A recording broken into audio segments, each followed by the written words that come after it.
The Game of Life and How to Play It by Florence Scovel Shinn. Chapter 1. The Game. Most people consider life a battle, but it is not a battle. It is a game.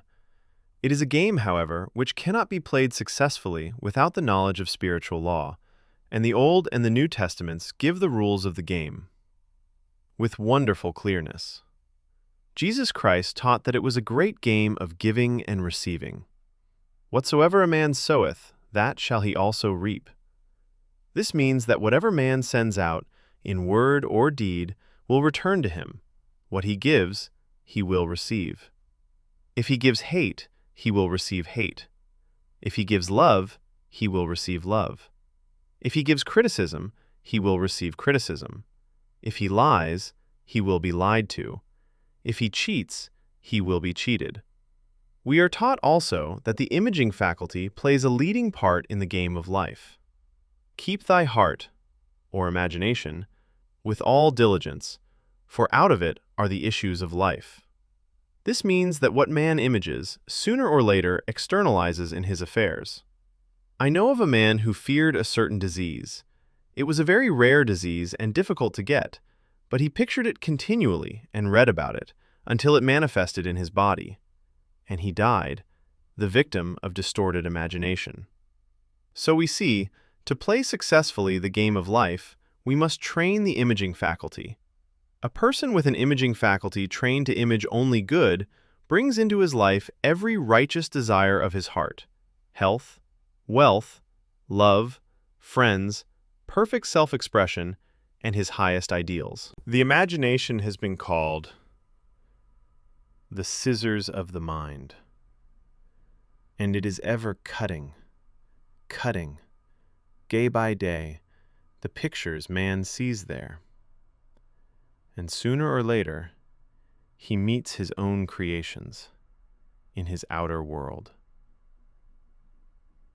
To train the imagination successfully, man must understand the workings of his mind. The Greeks said, "Know thyself." There are three departments of the mind: the subconscious, the conscious, and the superconscious. The subconscious is simply power without direction. It is like steam or electricity, and it does what it is directed to do. It has no power of induction. Whatever man feels deeply or images clearly is impressed upon the subconscious mind and carried out in minutest detail. For example, a woman I know, when a child, always made believe she was a widow. She dressed up in black clothes and wore a long black veil, and people thought she was very clever and amusing. She grew up and married a man with whom she was deeply in love. In a short time, he died, and she wore black and a sweeping veil for many years. The picture of herself as a widow was impressed upon the subconscious mind, and in due time worked itself out, regardless of the havoc created. The conscious mind has been called the mortal or carnal mind. It is the human mind and sees life as it appears to be. It sees death, disaster, sickness, poverty, and limitation of every kind, and it impresses the subconscious. The superconscious mind is the God mind within each man, and is the realm of perfect ideas. In it is the perfect pattern spoken of by Plato, the divine design. For there is a divine design for each person. There is a place that you are to fill, and no one else can fill. Something you are to do, which no one else can do. There is a perfect picture of this in the superconscious mind.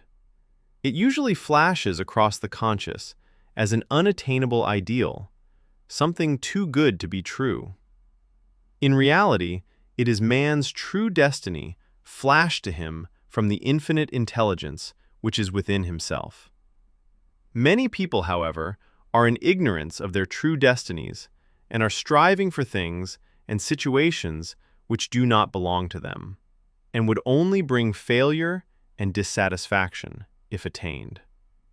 For example, a woman came to me and asked me to speak the word that she would marry a certain man with whom she was very much in love.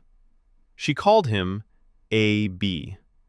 I replied that this would be a violation of spiritual law, but that I would speak the word for the right man, the divine selection, the man who belonged to her by divine right.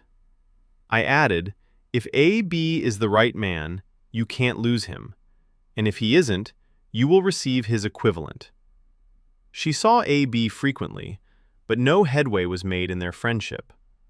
One evening, she called and said, "Do you know, for the last week, A.B. hasn't seemed so wonderful to me." I replied, "Maybe he is not the divine selection. Another man may be the right one." Soon after that, she met another man who fell in love with her at once and who said she was his ideal. In fact, he said all the things that she had always wished A.B. would say to her. She remarked, "It was quite uncanny."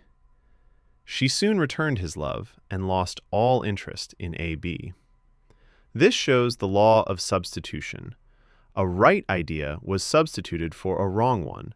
Therefore, there was no loss or sacrifice involved. Jesus Christ said, "Seek ye first the kingdom of God and his righteousness, and all these things shall be added unto you." And he said the kingdom was within man. The kingdom is the realm of right ideas, or the divine pattern. Jesus Christ taught that man's words played a leading part in the game of life. By your words ye are justified, and by your words ye are condemned. Many people have brought disaster into their lives through idle words. For example, a woman once asked me why her life was now one of poverty of limitation. Formerly she had a home, was surrounded by beautiful things, and had plenty of money. We found she had often tired of the management of her home and had said repeatedly, "I'm sick and tired of things. I wish I lived in a trunk." And she added, "Today I am living in that trunk." She had spoken herself into a trunk. The subconscious mind has no sense of humor, and people often joke themselves into unhappy experiences. For example, a woman who had a great deal of money joked continually about getting ready for the poorhouse. In a few years, she was almost destitute, having impressed the subconscious mind with a picture of lack and limitation. Fortunately, the law works both ways, and a situation of lack may be changed to one of plenty. For example, a woman came to me one hot summer's day for a treatment for prosperity. She was worn out, dejected, and discouraged. She said she possessed just $8 in the world. I said, "Good, we'll bless the $8 and multiply them as Jesus Christ multiplied the loaves and fishes.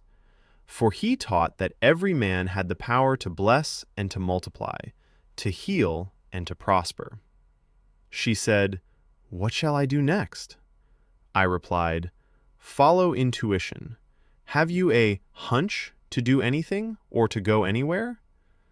Intuition means in tuition, or to be taught from within. It is man's unerring guide, and I will deal more fully with its laws in a following chapter. The woman replied, "I don't know. I seem to have a hunch to go home. I've just enough money for car fare."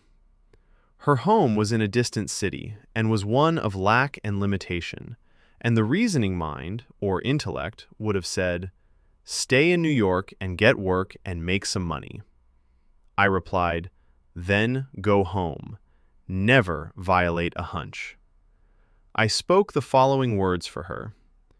"Infinite Spirit, open the way for great abundance, for she is an irresistible magnet for all that belongs to her by divine right." I told her to repeat it continually also. She left for home immediately. In calling on a woman one day, she linked up with an old friend of her family. Through this friend, she received thousands of dollars in a most miraculous way. She has said to me often, "Tell people about the woman who came to you with $8 and a hunch." There is always plenty on man's pathway, but it can only be brought into manifestation through desire, faith, or the spoken word. Jesus Christ brought out clearly that man must make the first move. Ask, and it shall be given you. Seek, and ye shall find. Knock, and it shall be opened unto you. Matthew 7:7. In the Scriptures we read, "Concerning the works of my hands, command ye me." Infinite intelligence, God, is ever ready to carry out man's smallest or greatest demands. Every desire, uttered or unexpressed, is a demand. We are often startled by having a wish suddenly fulfilled. For example, one Easter, having seen many beautiful rose trees in the florist's windows, I wished I would receive one, and for an instant saw it mentally being carried in the door. Easter came, and with it a beautiful rose tree. I thanked my friend the following day and told her it was just what I had wanted. She replied, "I didn't send you a rose tree, I sent you lilies."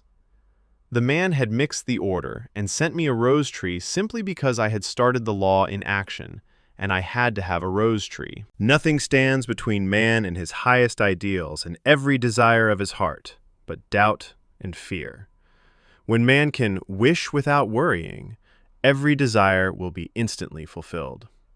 I will explain more fully in a following chapter the scientific reason for this and how fear must be erased from the consciousness. It is man's only enemy: fear of lack, fear of failure, fear of sickness, fear of loss, and a feeling of insecurity on some plane. Jesus Christ said, "Why are ye fearful, O ye of little faith?" Matthew 8:26. So we can see we must substitute faith for fear is only inverted faith. It is faith in evil instead of good.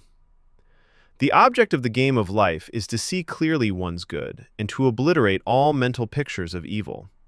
This must be done by impressing the subconscious mind with a realization of good. A very brilliant man who has attained great success told me he had suddenly erased all fear from his consciousness by reading a sign which hung in a room. He saw printed in large letters this statement: "Why worry? It will probably never happen." These words were stamped indelibly upon his subconscious mind, and he has now a firm conviction that only good can come into his life, therefore only good can manifest. In the following chapter, I will deal with the different methods of impressing the subconscious mind. It is man's faithful servant, but one must be careful to give it the right orders. Man has ever a silent listener at his side, his subconscious mind. Every thought, every word is impressed upon it and carried out in amazing detail. It is like a singer making a record on the sensitive disc of the phonographic plate. Every note and tone of the singer's voice is registered. If he coughs or hesitates, it is registered also. So let us break all the old bad records in the subconscious mind, the records of our lives which we do not wish to keep, and make new and beautiful ones. Speak these words aloud with power and conviction. I now smash and demolish, by my spoken word, every untrue record in my subconscious mind. They shall return to the dust heap of their native nothingness, for they came from my own vain imaginings. I now make my perfect records through the Christ within, the records of health, wealth, love, and perfect self-expression. This is the square of life, the game completed. In the following chapters, I will show how man can change his conditions by changing his words. Any man who does not know the power of the word is behind the times. Death and life are in the power of the tongue. Proverbs 18:21. Chapter 2. The Law of Prosperity. Yea, the Almighty shall be thy defense, and thou shalt have plenty of silver. One of the greatest messages given to the race through the scriptures is that God is man's supply and that man can release, through his spoken word, all that belongs to him by divine right. He must, however, have perfect faith in his spoken word. Isaiah said, "My word shall not return unto me void, but shall accomplish that whereunto it is sent." We know now that words and thoughts are a tremendous vibratory force, ever molding man's body and affairs. A woman came to me in great distress and said she was to be sued on the 15th of the month for $3,000. She knew no way of getting the money and was in despair. I told her God was her supply and that there is a supply for every demand. So I spoke the word. I gave thanks that the woman would receive $3,000 at the right time in the right way. I told her she must have perfect faith and act her perfect faith. The 15th came, but no money had materialized. She called me on the phone and asked what she was to do. I replied, "It is Saturday, so they won't sue you today. Your part is to act rich, thereby showing perfect faith that you will receive it by Monday." She asked me to lunch with her to keep up her courage. When I joined her at a restaurant, I said, "This is no time to economize. Order an expensive luncheon. Act as if you had already received the $3,000. All things whatsoever ye ask in prayer, believing, ye shall receive." You must act as if you had already received. The next morning, she called me on the phone and asked me to stay with her during the day. I said, "No, you are divinely protected and God is never too late." In the evening, she phoned again, greatly excited, and said, "My dear, a miracle has happened. I was sitting in my room this morning when the doorbell rang. I said to the maid, 'Don't let anyone in.' The maid, however, looked out the window and said, 'It's your cousin with the long white beard.' So I said, 'Call him back. I would like to see him.' He was just turning the corner when he heard the maid's voice and he came back. He talked for about an hour, and just as he was leaving, he said, 'Oh, by the way, how are finances?' I told him I needed the money, and he said, 'Why, my dear, I will give you $3,000 the first of the month.' I didn't like to tell him I was going to be sued. What shall I do? I won't receive it till the first of the month, and I must have it tomorrow. I said, 'I'll keep on treating.' I said, 'Spirit is never too late.' I give thanks she has received the money on the invisible plane and that it manifests on time. The next morning, her cousin called her up and said, 'Come to my office this morning and I will give you the money.' That afternoon, she had $3,000 to her credit in the bank and wrote checks as rapidly as her excitement would permit. If one asks for success and prepares for failure, he will get the situation he is prepared for. For example, a man came to me asking me to speak the word that a certain debt would be wiped out. I found he spent his time planning what he would say to the man when he did not pay his bill, thereby neutralizing my words. He should have seen himself paying the debt. We have a wonderful illustration of this in the Bible, relating to the 3 kings who were in the desert, without water for their men and horses. They consulted the prophet Elisha, who gave them this astonishing message. "Thus saith the Lord, Ye shall not see wind, neither shall ye see rain, yet make this valley full of ditches." Man must prepare for the thing he has asked for, when there isn't the slightest sign of it in sight. For example, a woman found it necessary to look for an apartment during the year when there was a great shortage of apartments in New York. It was considered almost an impossibility, and her friends were sorry for her and said, "Isn't it too bad? You'll have to store your furniture and live in a hotel." She replied, "You needn't feel sorry for me. I'm a Superman, and I'll get an apartment."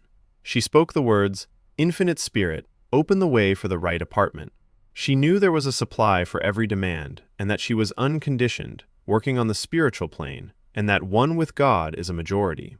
She had contemplated buying new blankets when the tempter, the adverse thought or reasoning mind, suggested, "Don't buy the blankets. Perhaps after all you won't get an apartment and you will have no use for them." She promptly replied to herself, "I'll dig my ditches by buying the blankets." So she prepared for the apartment, acted as though she already had it. She found one in a miraculous way, and it was given to her although there were over 200 other applicants. The blankets showed active faith. It is needless to say that the ditches dug by the 3 kings in the desert were filled to overflowing.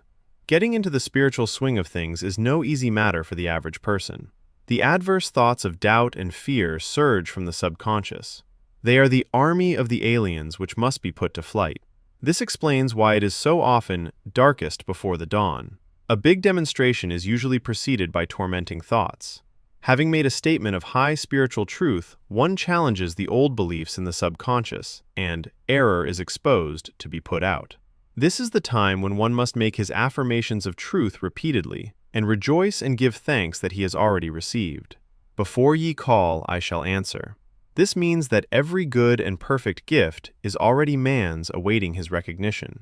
Man can only receive what he sees himself receiving. The children of Israel were told that they could have all the land they could see. This is true of every man. He has only the land within his own mental vision. Every great work, every big accomplishment, has been brought into manifestation through holding to the vision, and often just before the big achievement comes apparent failure and discouragement. The children of Israel, when they reached the Promised Land, were afraid to go in, for they said it was filled with giants who made them feel like grasshoppers. And there we saw the giants, and we were in our own sight as grasshoppers. This is almost every man's experience. However, the one who knows spiritual law is undisturbed by appearance, and rejoices while he is yet in captivity. That is, he holds to his vision and gives thanks that the end is accomplished, he has received. Jesus Christ gave a wonderful example of this. He said to his disciples, "Say not ye, there are yet 4 months, and then cometh the harvest.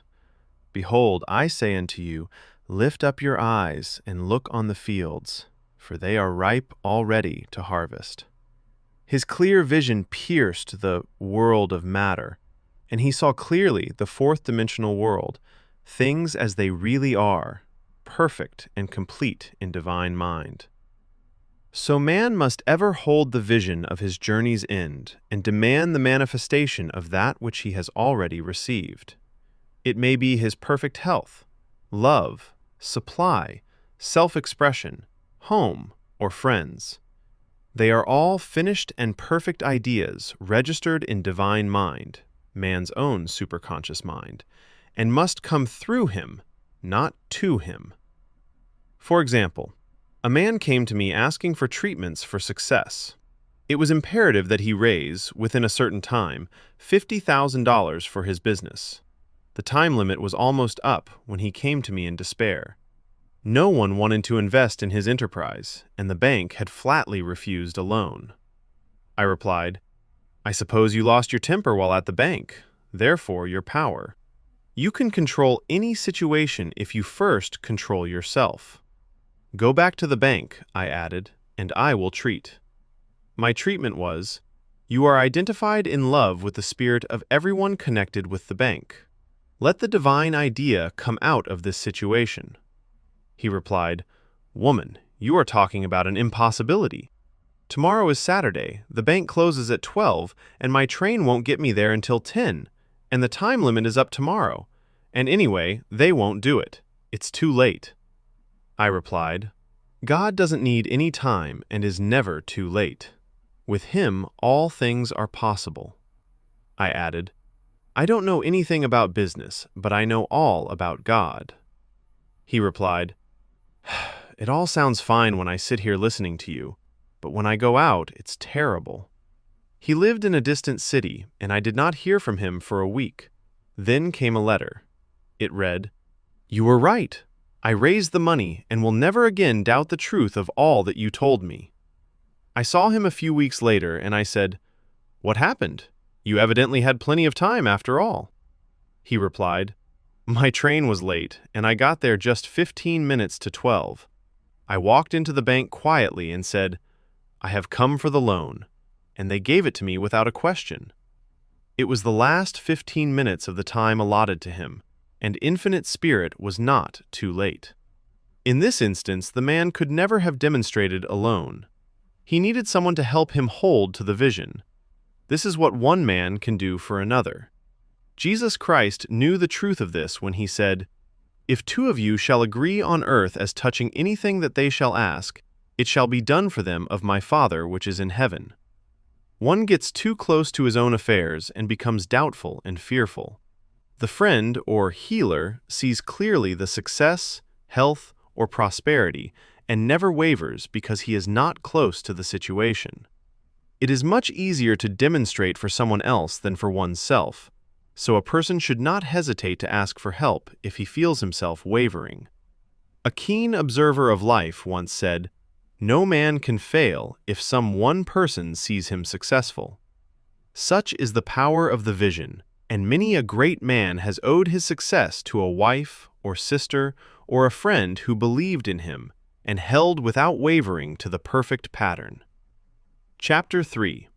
The Power of the Word. By thy words thou shalt be justified, and by thy words thou shalt be condemned. A person knowing the power of the word becomes very careful of his conversation. He has only to watch the reaction of his words to know that they do not return void. Through his spoken word, man is continually making laws for himself. I knew a man who said, "I always miss a car. It invariably pulls out just as I arrive." His daughter said, "I always catch a car. It's sure to come just as I get there." This occurred for years. Each had made a separate law for himself, one of failure, one of success. This is the psychology of superstitions. The horseshoe or rabbit's foot contains no power, but man's spoken word and belief that it will bring him good luck creates expectancy in the subconscious mind and attracts a lucky situation. I find, however, this will not work when man has advanced spiritually and knows a higher law. One cannot turn back and must put away graven images. For example, 2 men in my class had had great success in business for several months when suddenly everything went to smash. We tried to analyze the situation, and I found, instead of making their affirmations and looking to God for success and prosperity, they had each bought a lucky monkey. I said, "Oh, I see. You have been trusting in the lucky monkeys instead of God.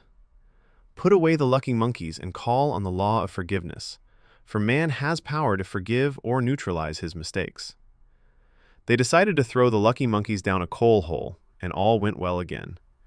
This does not mean, however, that one should throw away every lucky ornament or horseshoe about the house, but he must recognize that the power back of it is the one and only power, God, and that the object simply gives him a feeling of expectancy.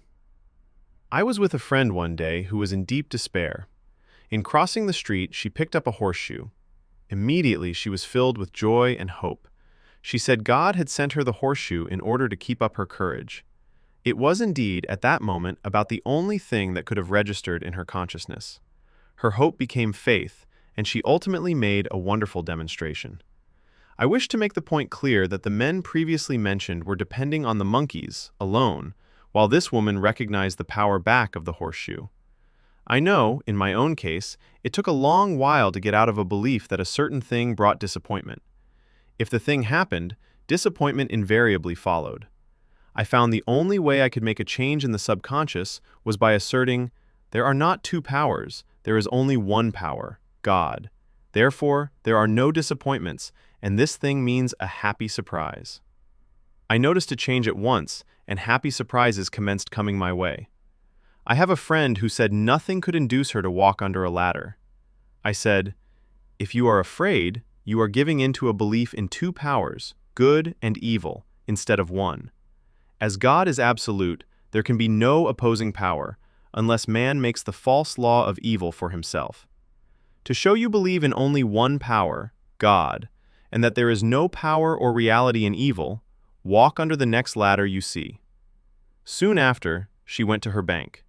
She wished to open her box in the safety deposit vault, and there stood a ladder on her pathway. It was impossible to reach the box without passing under the ladder. She quailed with fear and turned back. She could not face the lion on her pathway.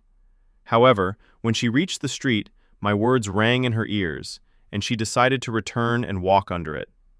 It was a big moment in her life, for ladders had held her in bondage for years. She retraced her steps to the vault, and the ladder was no longer there. This so often happens. If one is willing to do a thing he is afraid to do, he does not have to. It is the law of non-resistance, which is so little understood. Someone has said that courage contains genius and magic. Face a situation fearlessly, and there is no situation to face. It falls away of its own weight. The explanation is that fear attracted the ladder on the woman's pathway, and fearlessness removed it. Thus, the invisible forces are ever working for man who is always pulling the strings himself, though he does not know it. Owing to the vibratory power of words, whatever man voices, he begins to attract. People who continually speak of disease invariably attract it. After man knows the truth, he cannot be too careful of his words. For example, I have a friend who often says on the phone, "Do come to see me and have a nice old-fashioned chat." This old-fashioned chat means an hour of about 500 to 1,000 destructive words, the principal topics being loss, lack, failure, and sickness. I reply, "No, I thank you. I've had enough old-fashioned chats in my life. They are too expensive. But I will be glad to have a new-fashioned chat and talk about what we want, not what we don't want." There is an old saying that man only dares use his words for three purposes: to heal, bless, or prosper. What man says of others will be said of him, and what he wishes for another, he is wishing for himself. Curses, like chickens, come home to roost. If a man wishes someone bad luck, he is sure to attract bad luck himself. If he wishes to aid someone to success, he is wishing and aiding himself to success. The body may be renewed and transformed through the spoken word and clear vision, and disease be completely wiped out of the consciousness. The metaphysician knows that all disease has a mental correspondence, and in order to heal the body, one must first heal the soul. The soul is the subconscious mind, and it must be saved from wrong thinking. In the 23rd Psalm, we read, "He restoreth my soul." This means that the subconscious mind, or soul, must be restored with the right ideas, and the mystical marriage is the marriage of the soul and the spirit, or the subconscious and superconscious mind. They must be one. When the subconscious is flooded with the perfect ideas of the superconscious, God and man are one. I and the Father are one. That is, He is one with the realm of perfect ideas. He is the man made in God's likeness and image, imagination, and is given power and dominion over all created things, his mind, body, and affairs. It is safe to say that all sickness and unhappiness come from the violation of the law of love. "A new commandment I give unto you, love one another." And in the game of life, love, or goodwill, takes every trick. For example, a woman I know had, for years, an appearance of a terrible skin disease. The doctors told her it was incurable, and she was in despair. She was on the stage, and she feared she would soon have to give up her profession, and she had no other means of support. She, however, procured a good engagement, and on the opening night made a great hit. She received flattering notices from the critics and was joyful and elated. The next day, she received a notice of dismissal. A man in the cast had been jealous of her success and had caused her to be sent away. She felt hatred and resentment taking complete possession of her, and she cried out, "Oh God, don't let me hate that man." That night she worked for hours in the silence. She said, "I soon came into a very deep silence. I seemed to be at peace with myself, with the man, and with the whole world. I continued this for 2 following nights, and on the 3rd day I found I was healed completely of the skin disease." In asking for love, or goodwill, she had fulfilled the law, for love is the fulfilling of the law, and the disease, which came from subconscious resentment, was wiped out. Continual criticism produces rheumatism, as critical, inharmonious thoughts cause unnatural deposits in the blood, which settle in the joints. False growths are caused by jealousy, hatred, unforgiveness, fear, and so forth. Every disease is caused by a mind not at ease. I said once, in my class, there is no use asking anyone, "What's the matter with you?" We might just as well say, "Who's the matter with you?" Unforgiveness is the most prolific cause of disease. It will harden arteries or liver and affect the eyesight. In its train are endless ills.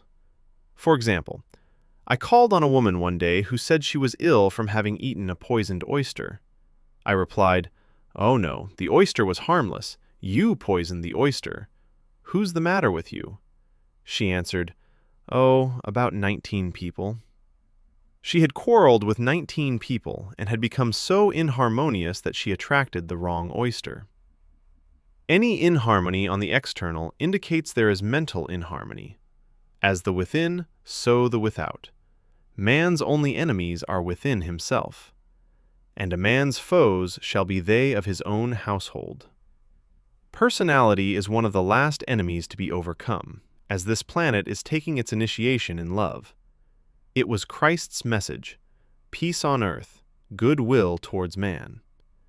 The enlightened man, therefore, endeavors to perfect himself upon his neighbor.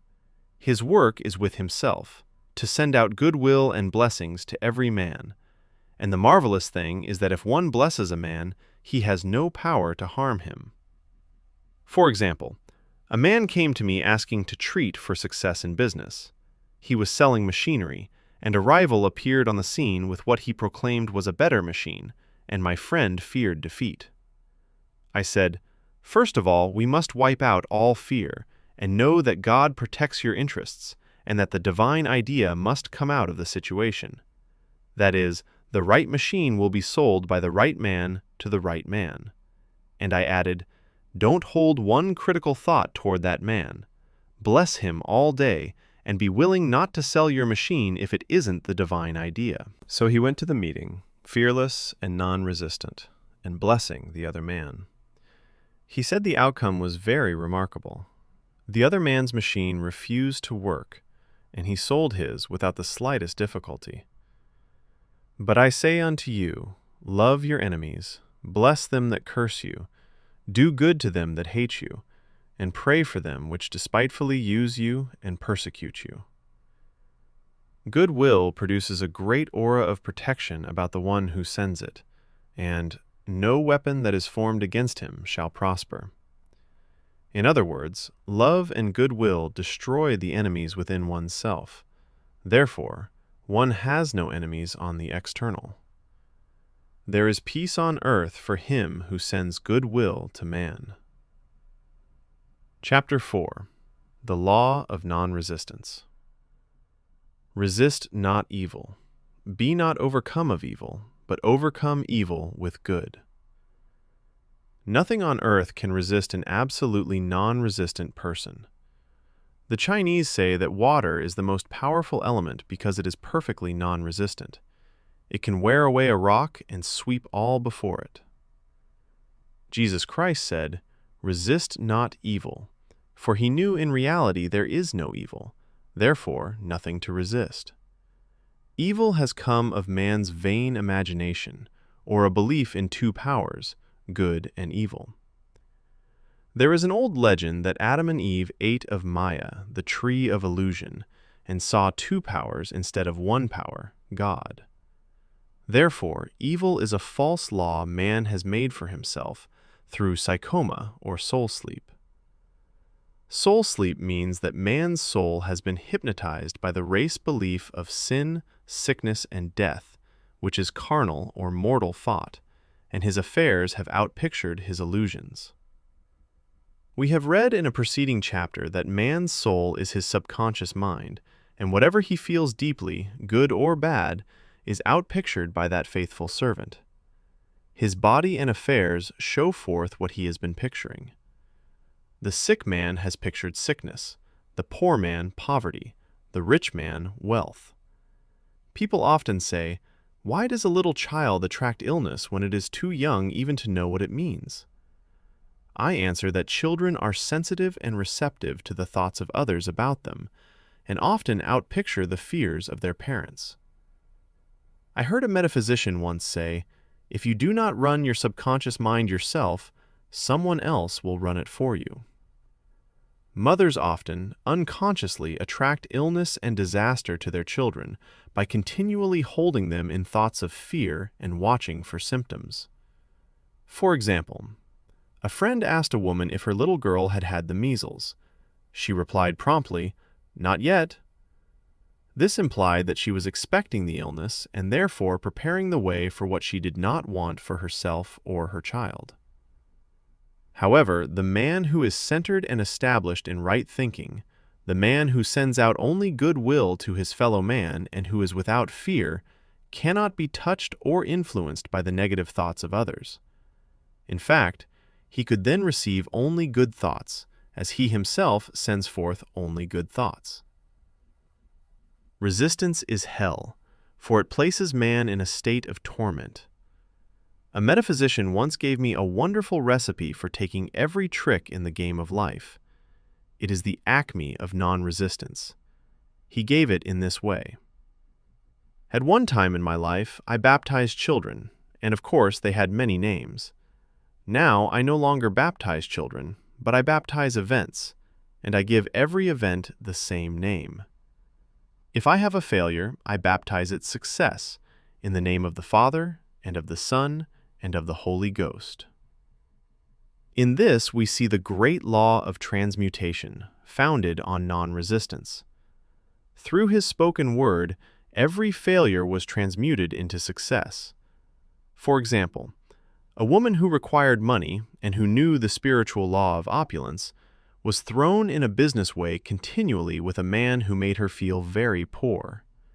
He talked lack and limitation, and she commenced to catch his poverty thoughts, so she disliked him and blamed him for her failure. She knew that in order to demonstrate her supply, she must first feel that she had received. A feeling of opulence must precede its manifestation. It dawned on her one day that she was resisting the situation and seeing two powers instead of one. So she blessed the man and baptized the situation success.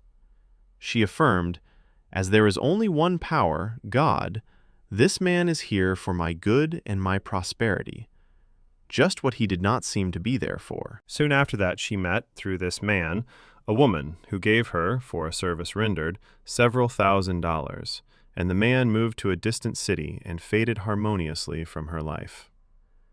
Make the statement, "Every man is a golden link in the chain of my good," for all men are God in manifestation, awaiting the opportunity given by man himself to serve the divine plan of his life. Bless your enemy, and you rob him of his ammunition. His arrows will be transmuted into blessings. This law is true of nations as well as individuals. Bless a nation, send love and goodwill to every inhabitant, and it is robbed of its power to harm. Man can only get the right idea of non-resistance through spiritual understanding. My students have often said, "I don't want to be a doormat." I reply, when you use non-resistance with wisdom, no one will ever be able to walk over you. For example, one day I was impatiently awaiting an important telephone call. I resisted every call that came in and made no outgoing calls myself, reasoning that it might interfere with the one I was awaiting. Instead of saying, "Divine ideas never conflict, the call will come at the right time," leaving it to infinite intelligence to arrange, I commenced to manage things myself. I made the battle mine, not God's, and remained tense and anxious. The bell did not ring for about an hour, and I glanced at the phone and found the receiver had been off that length of time, and the phone was disconnected. My anxiety, fear, and belief in interference had brought on a total eclipse of the telephone. Realizing what I had done, I commenced blessing the situation at once. I baptized it success, and affirmed, "I cannot lose any call that belongs to me by divine right. I am under grace and not under law." A friend rushed out to the nearest telephone to notify the company to reconnect. She entered a crowded grocery, but the proprietor left his customers and attended to the call himself. My phone was connected at once, and 2 minutes later I received a very important call, and about an hour afterward, the one I had been awaiting. One's ships come in over a calm sea. So long as man resists a situation, he will have it with him. If he runs away from it, it will run after him. For example, I repeated this to a woman one day, and she replied, "How true that is! I was unhappy at home. I disliked my mother, who was critical and domineering, so I ran away and was married. But I married my mother, for my husband was exactly like my mother, and I had the same situation to face again." Agree with thine adversary quickly. This means agree that the adverse situation is good, be undisturbed by it, and it falls away of its own weight. "None of these things move me" is a wonderful affirmation. The inharmonious situation comes from some inharmony within man himself. When there is in him no emotional response to an inharmonious situation, it fades away forever from his pathway. So we see man's work is ever with himself. People have said to me, "Give treatments to change my husband or my brother." I reply, "No, I will give treatments to change you. When you change, your husband and your brother will change." For example, one of my students was in the habit of lying. I told her it was a failure method, and if she lied, she would be lied to. She replied, "I don't care. I can't possibly get along without lying." One day she was speaking on the phone to a man with whom she was very much in love. She turned to me and said, "I don't trust him. I know he's lying to me."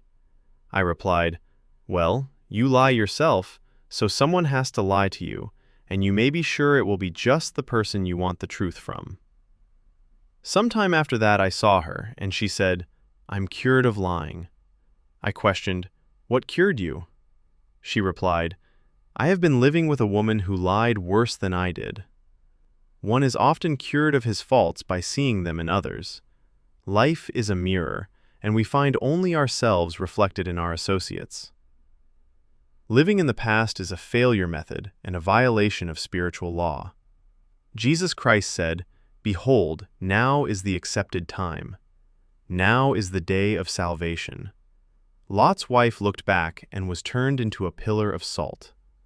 The robbers of time are the past and the future.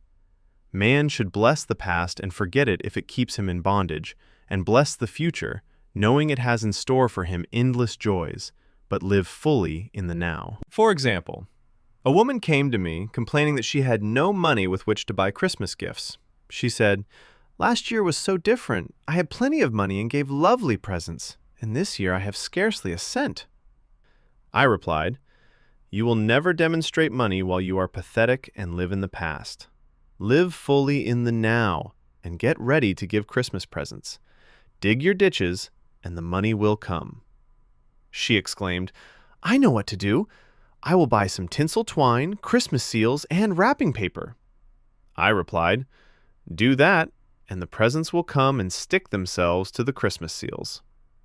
This too was showing financial fearlessness and faith in God. As the reasoning mind said, "Keep every cent you have, as you are not sure you will get any more." She bought the seals, paper, and twine, and a few days before Christmas received a gift of several $100s. Buying the seals and twine had impressed the subconscious with expectancy and opened the way for the manifestation of the money. She purchased all the presents in plenty of time. Man must live suspended in the moment. Look well, therefore, to this day. Such is the salutation of the dawn. He must be spiritually alert, ever awaiting his leads, taking advantage of every opportunity. One day I said continually, "Infinite Spirit, don't let me miss a trick." And something very important was told to me that evening.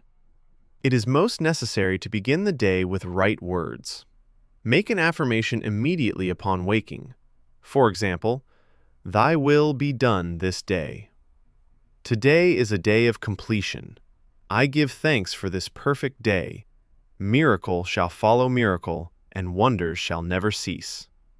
Make this a habit, and one will see wonders and miracles come into his life. One morning I picked up a book and read, "Look with wonder at that which is before you." It seemed to be my message for the day, so I repeated again and again, "Look with wonder at that which is before you." At about noon, a large sum of money was given me, which I had been desiring for a certain purpose. In a following chapter, I will give affirmations that I have found most effective. However, one should never use an affirmation unless it is absolutely satisfying and convincing to his own consciousness. And often, an affirmative is changed to suit different people. For example, the following has brought success to many. "I have a wonderful work in a wonderful way. I give wonderful service for wonderful pay." I gave the first two lines to one of my students, and she added the last two. It made a most powerful statement, as there should always be perfect payment for perfect service, and a rhyme sinks easily into the subconscious. She went about singing it aloud, and soon did receive wonderful work in a wonderful way, and gave wonderful service for wonderful pay. Another student, a businessman, took it and changed the word work to business. He repeated, "I have a wonderful business in a wonderful way, and I give wonderful service for wonderful pay." That afternoon he made a $41,000 deal, though there had been no activity in his affairs for months. Every affirmation must be carefully worded and completely cover the ground. For example, I knew a woman who was in great need and made a demand for work. She received a great deal of work but was never paid anything. She now knows to add wonderful service for wonderful pay. It is man's divine right to have plenty, more than enough. His barns should be full, and his cup should flow over. This is God's idea for man, and when man breaks down the barriers of lack in his own consciousness, the golden age will be his, and every righteous desire of his heart fulfilled. Chapter 5. The Law of Karma and the Law of Forgiveness. Man receives only that which he gives. The game of life is a game of boomerangs. Man's thoughts, deeds, and words return to him sooner or later with astounding accuracy.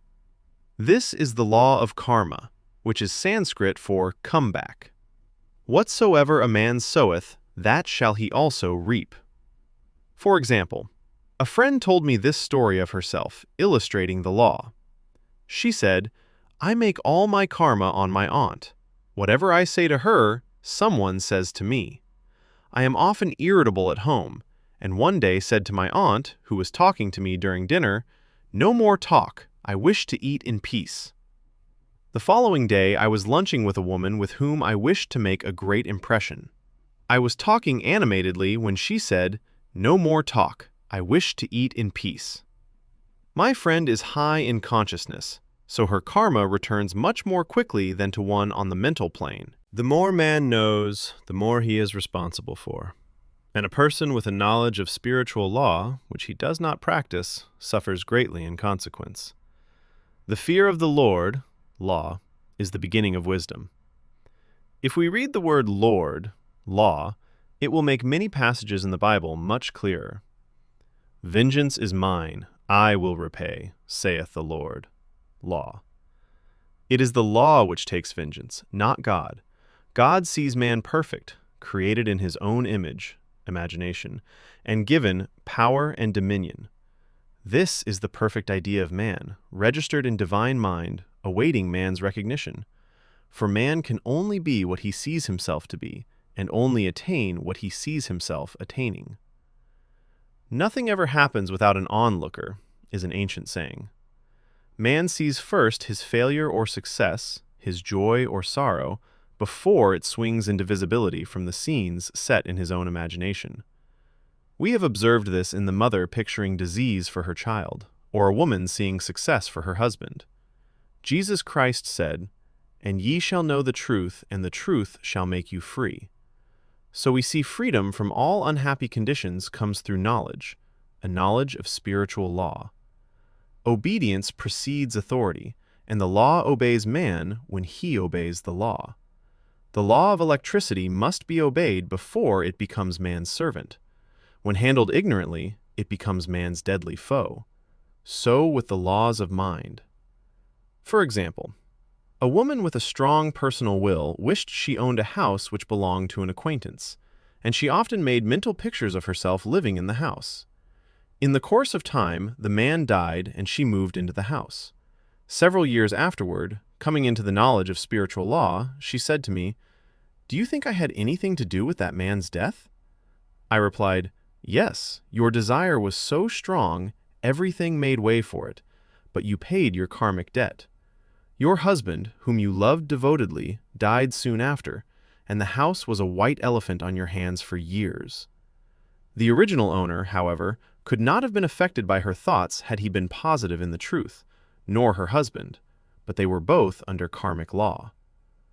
The woman should have said, feeling the great desire for the house, "Infinite intelligence, give me the right house, equally as charming as this, the house which is mine by divine right." The divine selection would have given perfect satisfaction and brought good to all. The divine pattern is the only safe pattern to work by. Desire is a tremendous force and must be directed in the right channels, or chaos ensues. In demonstrating, the most important step is the first step, to ask aright. Man should always demand only that which is his by divine right. To go back to the illustration, had the woman taken this attitude, "If this house I desire is mine, I cannot lose it. If it is not, give me its equivalent," the man might have decided to move out harmoniously had it been the divine selection for her, or another house would have been substituted. Anything forced into manifestation through personal will is always ill-got and has ever bad success. Man is admonished, "My will be done, not thine," and the curious thing is, man always gets just what he desires when he does relinquish personal will, thereby enabling infinite intelligence to work through him. "Stand ye still and see the salvation of the Lord." Law. For example, a woman came to me in great distress. Her daughter had determined to take a very hazardous trip, and the mother was filled with fear. She said she had used every argument, had pointed out the dangers to be encountered, and forbidden her to go, but the daughter became more and more rebellious and determined. I said to the mother, "You are forcing your personal will upon your daughter, which you have no right to do, and your fear of the trip is only attracting it, for man attracts what he fears." I added, "Let go and take your mental hands off. Put it in God's hands, and use this statement: I put this situation in the hands of infinite love and wisdom. If this trip is the divine plan, I bless it and no longer resist. But if it is not divinely planned, I give thanks that it is now dissolved and dissipated." A day or two after that, her daughter said to her, "Mother, I have given up the trip," and the situation returned to its native nothingness. It is learning to stand still, which seems so difficult for man. I will deal more fully with this law in the chapter on non-resistance. I will give another example of sowing and reaping, which came in the most curious way. A woman came to me, saying she had received a counterfeit $20 bill given to her at the bank. She was much disturbed, for she said, "The people at the bank will never acknowledge their mistake." I replied, "Let us analyze the situation and find out why you attracted it." She thought a few moments and exclaimed, "I know it. I sent a friend a lot of stage money, just for a joke." So the law had sent her some stage money, for it doesn't know anything about jokes. I said, "Now we will call on the law of forgiveness and neutralize the situation." Christianity is founded upon the law of forgiveness. Christ has redeemed us from the curse of the karmic law, and the Christ within each man is his Redeemer and salvation from all inharmonious conditions. So I said, "Infinite Spirit, we call on the law of forgiveness and give thanks that she is under grace and not under law, and cannot lose this $20 which is hers by divine right. Now," I said, "go back to the bank and tell them, fearlessly, that it was given you there by mistake." She obeyed, and to her surprise, they apologized and gave her another bill, treating her most courteously. So knowledge of the law gives man power to rub out his mistakes. Man cannot force the external to be what he is not. If he desires riches, he must be rich first in consciousness. For example, a woman came to me asking treatment for prosperity. She did not take much interest in her household affairs, and her home was in great disorder. I said to her, "If you wish to be rich, you must be orderly. All men with great wealth are orderly, and order is heaven's first law." I added, "You will never become rich with a burnt match in the pincushion." She had a good sense of humor and commenced immediately putting her house in order. She rearranged furniture, straightened out bureau drawers, cleaned rugs, and soon made a big financial demonstration, a gift from a relative. The woman herself became made over and keeps herself keyed up financially by being ever watchful of the external and expecting prosperity, knowing God is her supply. Many people are in ignorance of the fact that gifts and things are investments, and that hoarding and saving invariably lead to loss. There is that scattereth and yet increaseth, and there is that withholdeth more than is meet, but it tendeth to poverty. For example, I knew a man who wanted to buy a fur-lined overcoat. He and his wife went to various shops, but there was none he wanted. He said they were all too cheap-looking. At last he was shown one the salesman said was valued at $1,000, but which the manager would sell him for $500, as it was late in the season. His financial possessions amounted to about $700. The reasoning mind would have said, "You can't afford to spend nearly all you have on a coat." But he was very intuitive and never reasoned. He turned to his wife and said, "If I get this coat, I'll make a ton of money." So his wife consented, weakly. About a month later, he received a $10,000 commission. The coat made him feel so rich, it linked him with success and prosperity. Without the coat, he would not have received the commission. It was an investment paying large dividends. If man ignores these leadings to spend or to give, the same amount of money will go in an uninteresting or unhappy way. For example, a woman told me on Thanksgiving Day she informed her family that they could not afford a Thanksgiving dinner. She had the money, but decided to save it. A few days later, someone entered her room and took from the bureau drawer the exact amount the dinner would have cost. The law always stands back of the man who spends fearlessly with wisdom. For example, one of my students was shopping with her little nephew. The child clamored for a toy, which she told him she could not afford to buy. She realized suddenly that she was seeking lack and not recognizing God as her supply.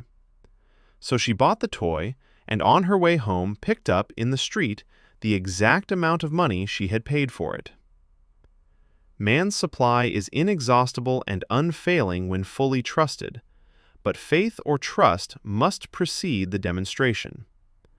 According to your faith be it unto you. Faith is the substance of things hoped for, the evidence of things not seen. For faith holds the vision steady, and the adverse pictures are dissolved and dissipated, and, in due season we shall reap, if we faint not. Jesus Christ brought the good news, the gospel, that there was a higher law than the law of karma, and that law transcends the law of karma. It is the law of grace, or forgiveness. It is the law which frees man from the law of cause and effect, the law of consequence. Under grace, and not under law. We are told that on this plane, man reaps where he has not sown. The gifts of God are simply poured out upon him. All that the kingdom affords is his. This continued state of bliss awaits the man who has overcome the race or world thought. In the world thought, there is tribulation. But Jesus Christ said, "Be of good cheer, I have overcome the world." The world thought is that of sin, sickness, and death. He saw their absolute unreality and said, "Sickness and sorrow shall pass away, and death itself, the last enemy, be overcome." We know now, from a scientific standpoint, that death could be overcome by stamping the subconscious mind with the conviction of eternal youth and eternal life. The subconscious, being simply power without direction, carries out orders without questioning. Working under the direction of the superconscious, the Christ or God within man, the resurrection of the body would be accomplished. Man would no longer throw off his body in death. It would be transformed into the body electric, sung by Walt Whitman. For Christianity is founded upon the forgiveness of sins and an empty tomb. Chapter 6. Casting the burden, impressing the subconscious. When man knows his own powers and the workings of his mind, his great desire is to find an easy and quick way to impress the subconscious with good, for simply an intellectual knowledge of the truth will not bring results. In my own case, I found the easiest way is in casting the burden. A metaphysician once explained it in this manner. He said, "The only thing which gives anything weight in nature is the law of gravitation. And if a boulder could be taken high above the planet, there would be no weight in that boulder. And that is what Jesus Christ meant when he said, 'My yoke is easy and my burden is light.'" He had overcome the world vibration and functioned in the fourth dimensional realm, where there is only perfection, completion, life, and joy. He said, "Come to me, all ye that labor and are heavy laden, and I will give you rest. Take my yoke upon you, for my yoke is easy and my burden is light." We are also told in the 55th Psalm to cast thy burden upon the Lord. Many passages in the Bible state that the battle is God's, not man's, and that man is always to stand still and see the salvation of the Lord. This indicates that the superconscious mind, or Christ within, is the department which fights man's battle and relieves him of burdens. We see, therefore, that man violates law if he carries a burden, and a burden is an adverse thought or condition, and this thought or condition has its root in the subconscious. It seems almost impossible to make any headway directing the subconscious from the conscious or reasoning mind, as the reasoning mind, the intellect, is limited in its conceptions and filled with doubts and fears. How scientific it, then, is to cast the burden upon the superconscious mind, or Christ within, where it is made light or dissolved into its native nothingness. For example, a woman in urgent need of money made the statement, "I cast this burden of lack on the Christ within, and I go free to have plenty." The belief in lack was her burden, and as she cast it upon the Christ within, the superconscious flooded the subconscious with its belief of plenty, and an avalanche of supply was the result. We read, "The Christ in you, the hope of glory." Another example, one of my students had been given a new piano, and there was no room in her studio for it until she had moved out the old one. She was in a state of perplexity. She wanted to keep the old piano, but knew of no place to send it. She became desperate, as the new piano was to be sent immediately, in fact, was on its way, with no place to put it. She said it came to her to repeat, "I cast this burden on the Christ within, and I go free." A few moments later, her phone rang, and a woman friend asked if she might rent her old piano, and it was moved out a few minutes before the new one arrived. I knew a woman whose burden was resentment. She said, "I cast this burden of resentment on the Christ within, and I go free, to be loving, harmonious, and happy." The almighty superconscious flooded the subconscious with love, and her whole life was changed. For years, resentment had held her in a state of torment and imprisoned her soul, the subconscious mind. The statement should be made over and over and over, sometimes for hours at a time, silently or audibly, with quietness but determination. I have often compared it to winding up a Victrola. We must wind ourselves up with the spoken word. I have noticed, in casting the burden, after a little while one seems to see clearly. It is impossible to have clear vision while in the throes of carnal mind. Doubts and fear poison the mind and body, and the imagination runs riot, attracting disaster and disease. In steadily repeating the affirmation, "I cast this burden on the Christ within and go free," the vision clears, and with it a feeling of relief, and sooner or later comes the manifestation of good, be it health, happiness, or supply. One of my students once asked me to explain the darkness before the dawn. I referred in a preceding chapter to the fact that often, before the big demonstration, everything seems to go wrong, and deep depression clouds the consciousness. It means that out of the subconscious are rising the doubts and fears of the ages. These old derelicts of the subconscious rise to the surface to be put out.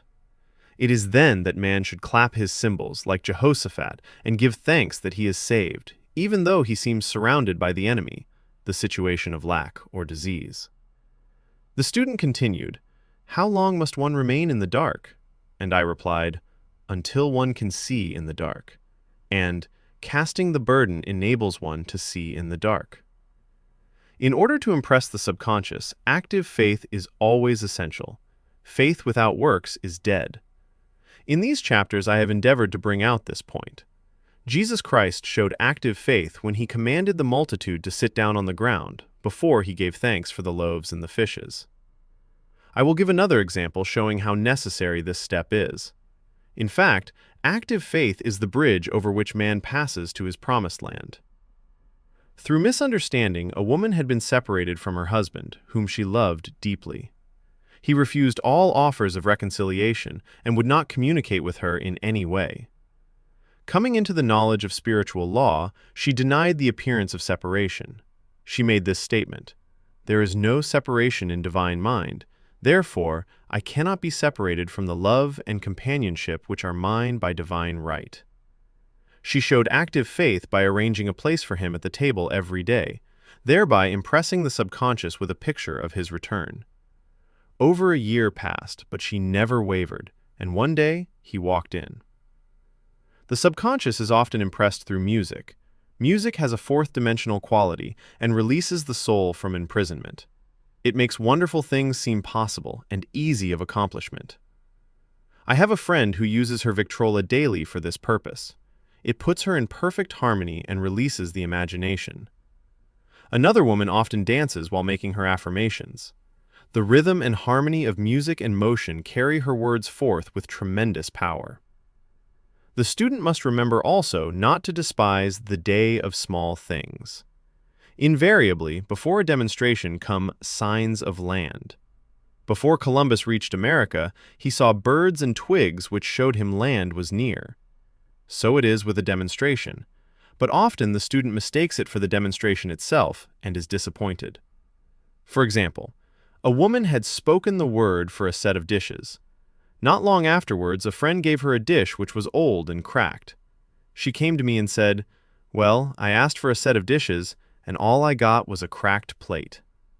I replied, "The plate was only signs of land. It shows your dishes are coming. Look upon it as birds and seaweed." And not long afterwards, the dishes came. Continually making believe impresses the subconscious. If one makes believe he is rich and makes believe he is successful, in due time he will reap.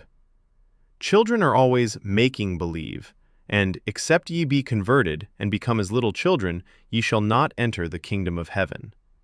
For example, I know of a woman who was very poor, but no one could make her feel poor. She earned a small amount of money from rich friends who constantly reminded her of her poverty and to be careful and saving. Regardless of their admonitions, she would spend all her earnings on a hat, or make someone a gift, and be in a rapturous state of mind. Her thoughts were always centered on beautiful clothes and rings and things, but without envying others. She lived in the world of the wondrous, and only riches seemed real to her. Before long, she married a rich man, and the rings and things became visible. I do not know whether the man was the divine selection, but opulence had to manifest in her life, as she had imaged only opulence. There is no peace or happiness for man until he has erased all fear from the subconscious. Fear is misdirected energy and must be redirected or transmuted into faith.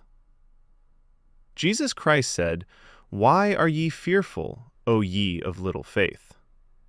All things are possible to him that believeth." I am asked so often by my students, "How can I get rid of fear?" I reply, by walking up to the thing you are afraid of. The lion takes its fierceness from your fear. Walk up to the lion, and he will disappear. Run away, and he runs after you. I have shown in previous chapters how the lion of lack disappeared when the individual spent money fearlessly, showing faith that God was his supply and therefore unfailing. Many of my students have come out of the bondage of poverty and are now bountifully supplied through losing all fear of letting money go out. The subconscious is impressed with the truth that God is the giver and gift. Therefore, as one is one with the giver, he is one with the gift.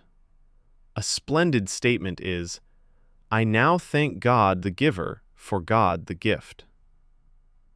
Man has so long separated himself from his good and his supply through thoughts of separation and lack that sometimes it takes dynamite to dislodge these false ideas from the subconscious, and the dynamite is a big situation. We see in the foregoing illustration how the individual was freed from his bondage by showing fearlessness. Man should watch himself hourly to detect if his motive for action is fear or faith. Choose ye this day whom we shall serve, fear or faith. Perhaps one's fear is of personality.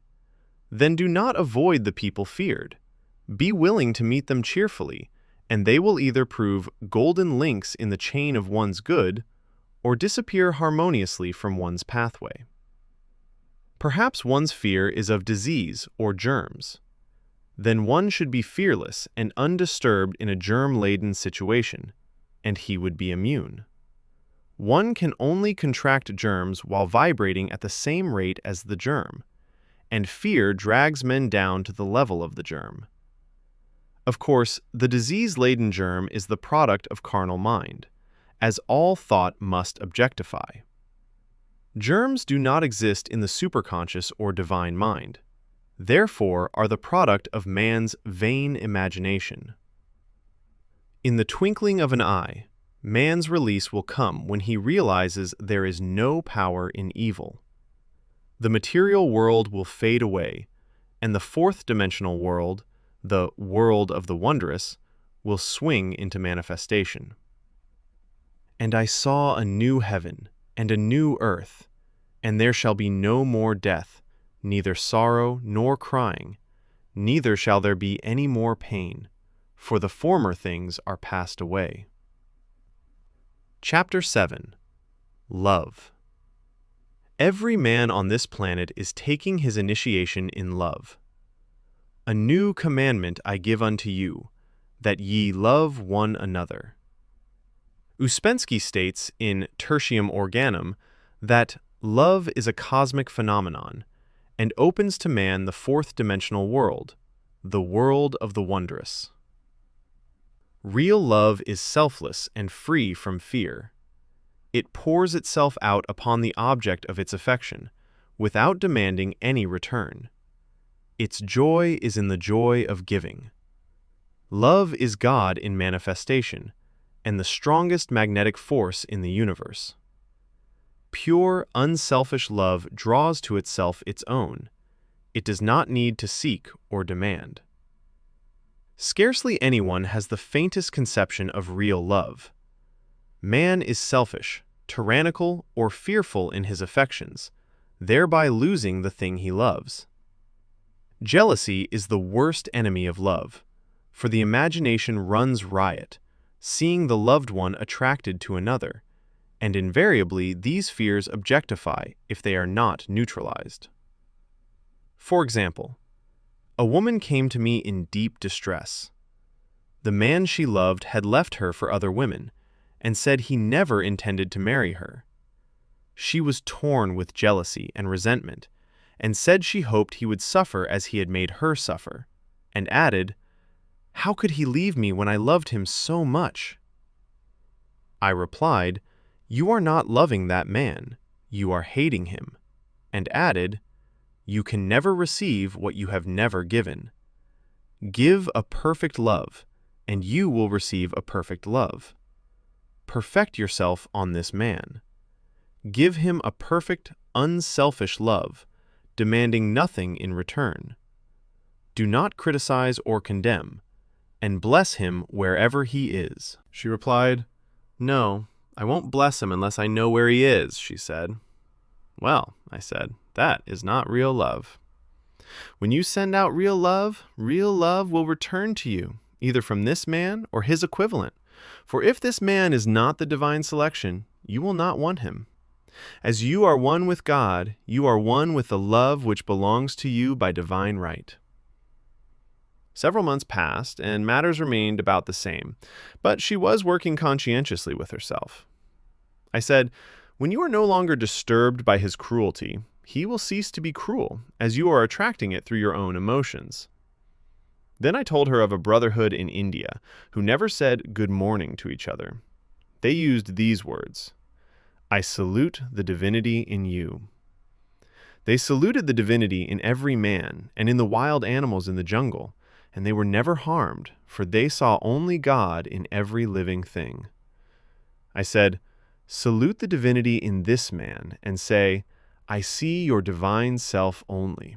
I see you as God sees you, perfect, made in his image and likeness.'" She found she was becoming more poised and gradually losing her resentment. He was a captain, and she always called him the Cap. One day she said suddenly, "God bless the Cap wherever he is." I replied, "Now that is real love, and when you have become a complete circle and are no longer disturbed by the situation, you will have his love or attract its equivalent." I was moving at this time and did not have a telephone, so was out of touch with her for a few weeks, when one morning I received a letter saying, "We are married." At the earliest opportunity, I paid her a call. My first words were, "What happened?" "Oh," she exclaimed, "a miracle!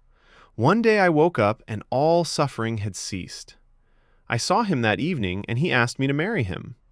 We were married in about a week, and I have never seen a more devoted man." There is an old saying, "No man is your enemy, no man is your friend, every man is your teacher." So one should become impersonal and learn what each man has to teach him, and soon he would learn his lessons and be free. The woman's lover was teaching her selfless love, which every man, sooner or later, must learn. Suffering is not necessary for man's development. It is the result of violation of spiritual law, but few people seem able to rouse themselves from their soul sleep without it. When people are happy, they usually become selfish, and automatically the law of karma is set in action. Man often suffers loss through lack of appreciation. I knew a woman who had a very nice husband, but she said often, "I don't care anything about being married, but that is nothing against my husband. I'm simply not interested in married life." She had other interests and scarcely remembered she had a husband. She only thought of him when she saw him. One day her husband told her he was in love with another woman and left. She came to me in distress and resentment. I replied, "It is exactly what you spoke the word for. You said you didn't care anything about being married, so the subconscious worked to get you unmarried." She said, "Oh, yes, I see. People get what they want and then feel very much hurt." She soon became in perfect harmony with the situation and knew they were both much happier apart. When a woman becomes indifferent or critical and ceases to be an inspiration to her husband, he misses the stimulus of their early relationship and is restless and unhappy. A man came to me dejected, miserable, and poor. His wife was interested in the science of numbers and had had him read. It seems the report was not very favorable, for he said, "My wife says I'll never amount to anything because I am a 2. I replied, "I don't care what your number is. You are a perfect idea in divine mind, and we will demand the success and prosperity which are already planned for you by that infinite intelligence." Within a few weeks, he had a very fine position, and a year or two later he achieved a brilliant success as a writer. No man is a success in business unless he loves his work. The picture the artist paints for love of his art is his greatest work. The potboiler is always something to live down. No man can attract money if he despises it. Many people are kept in poverty by saying, "Money means nothing to me, and I have a contempt for people who have it." This is the reason so many artists are poor. Their contempt for money separates them from it.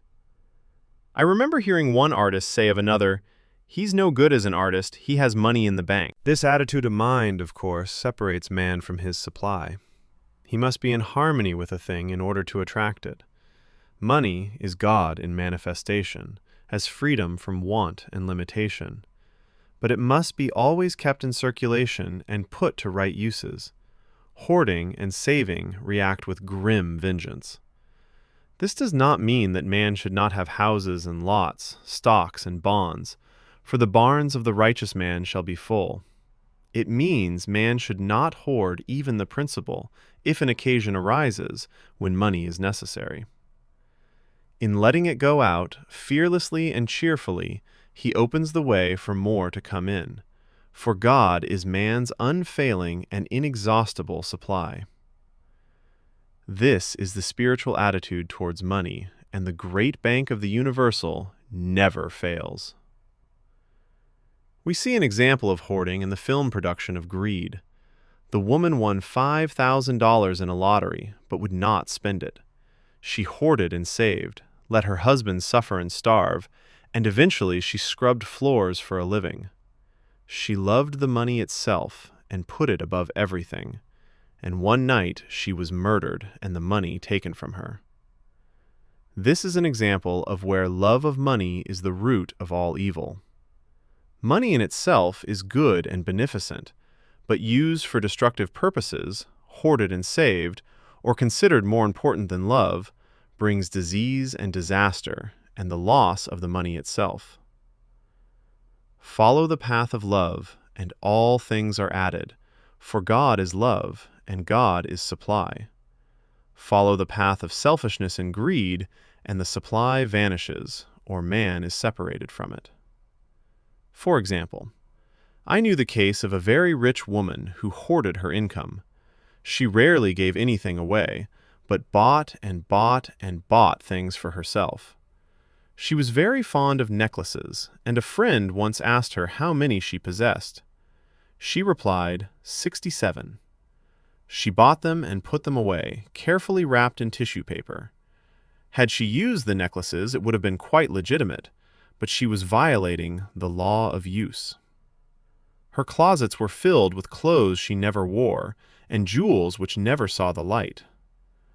The woman's arms were gradually becoming paralyzed from holding on to things, and eventually she was considered incapable of looking after her affairs, and her wealth was handed over to others to manage.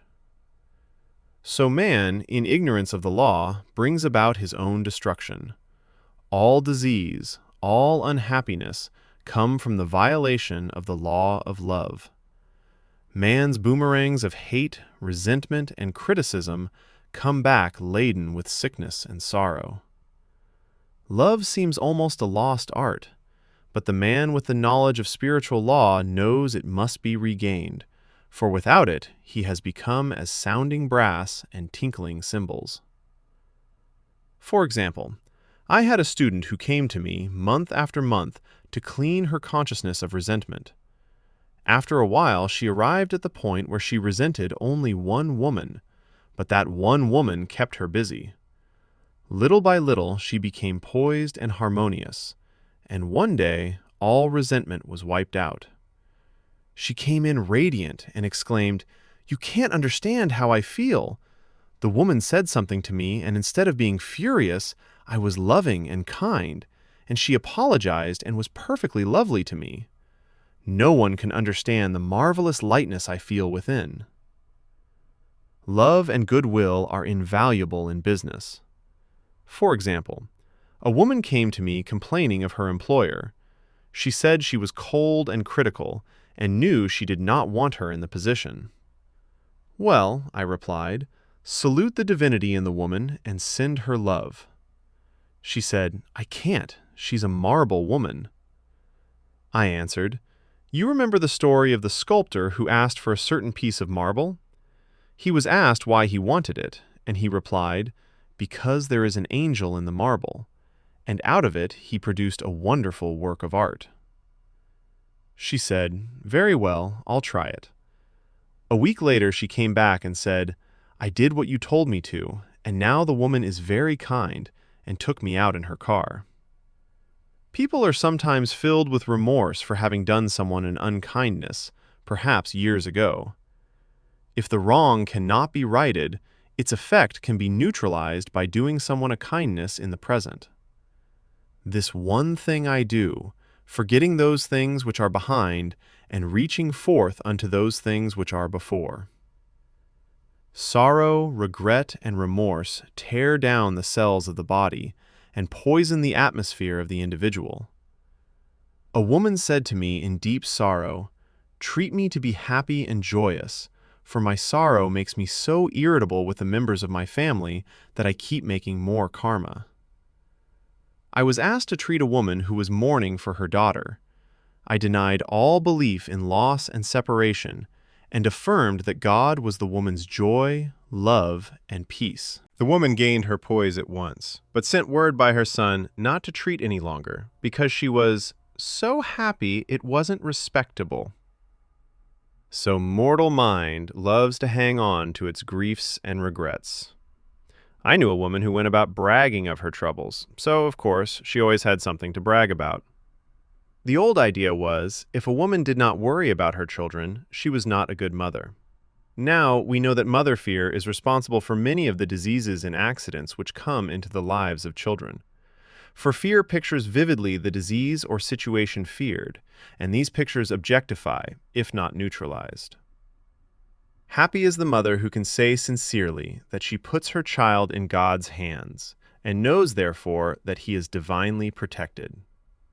She, in this way, throws about him a great aura of protection.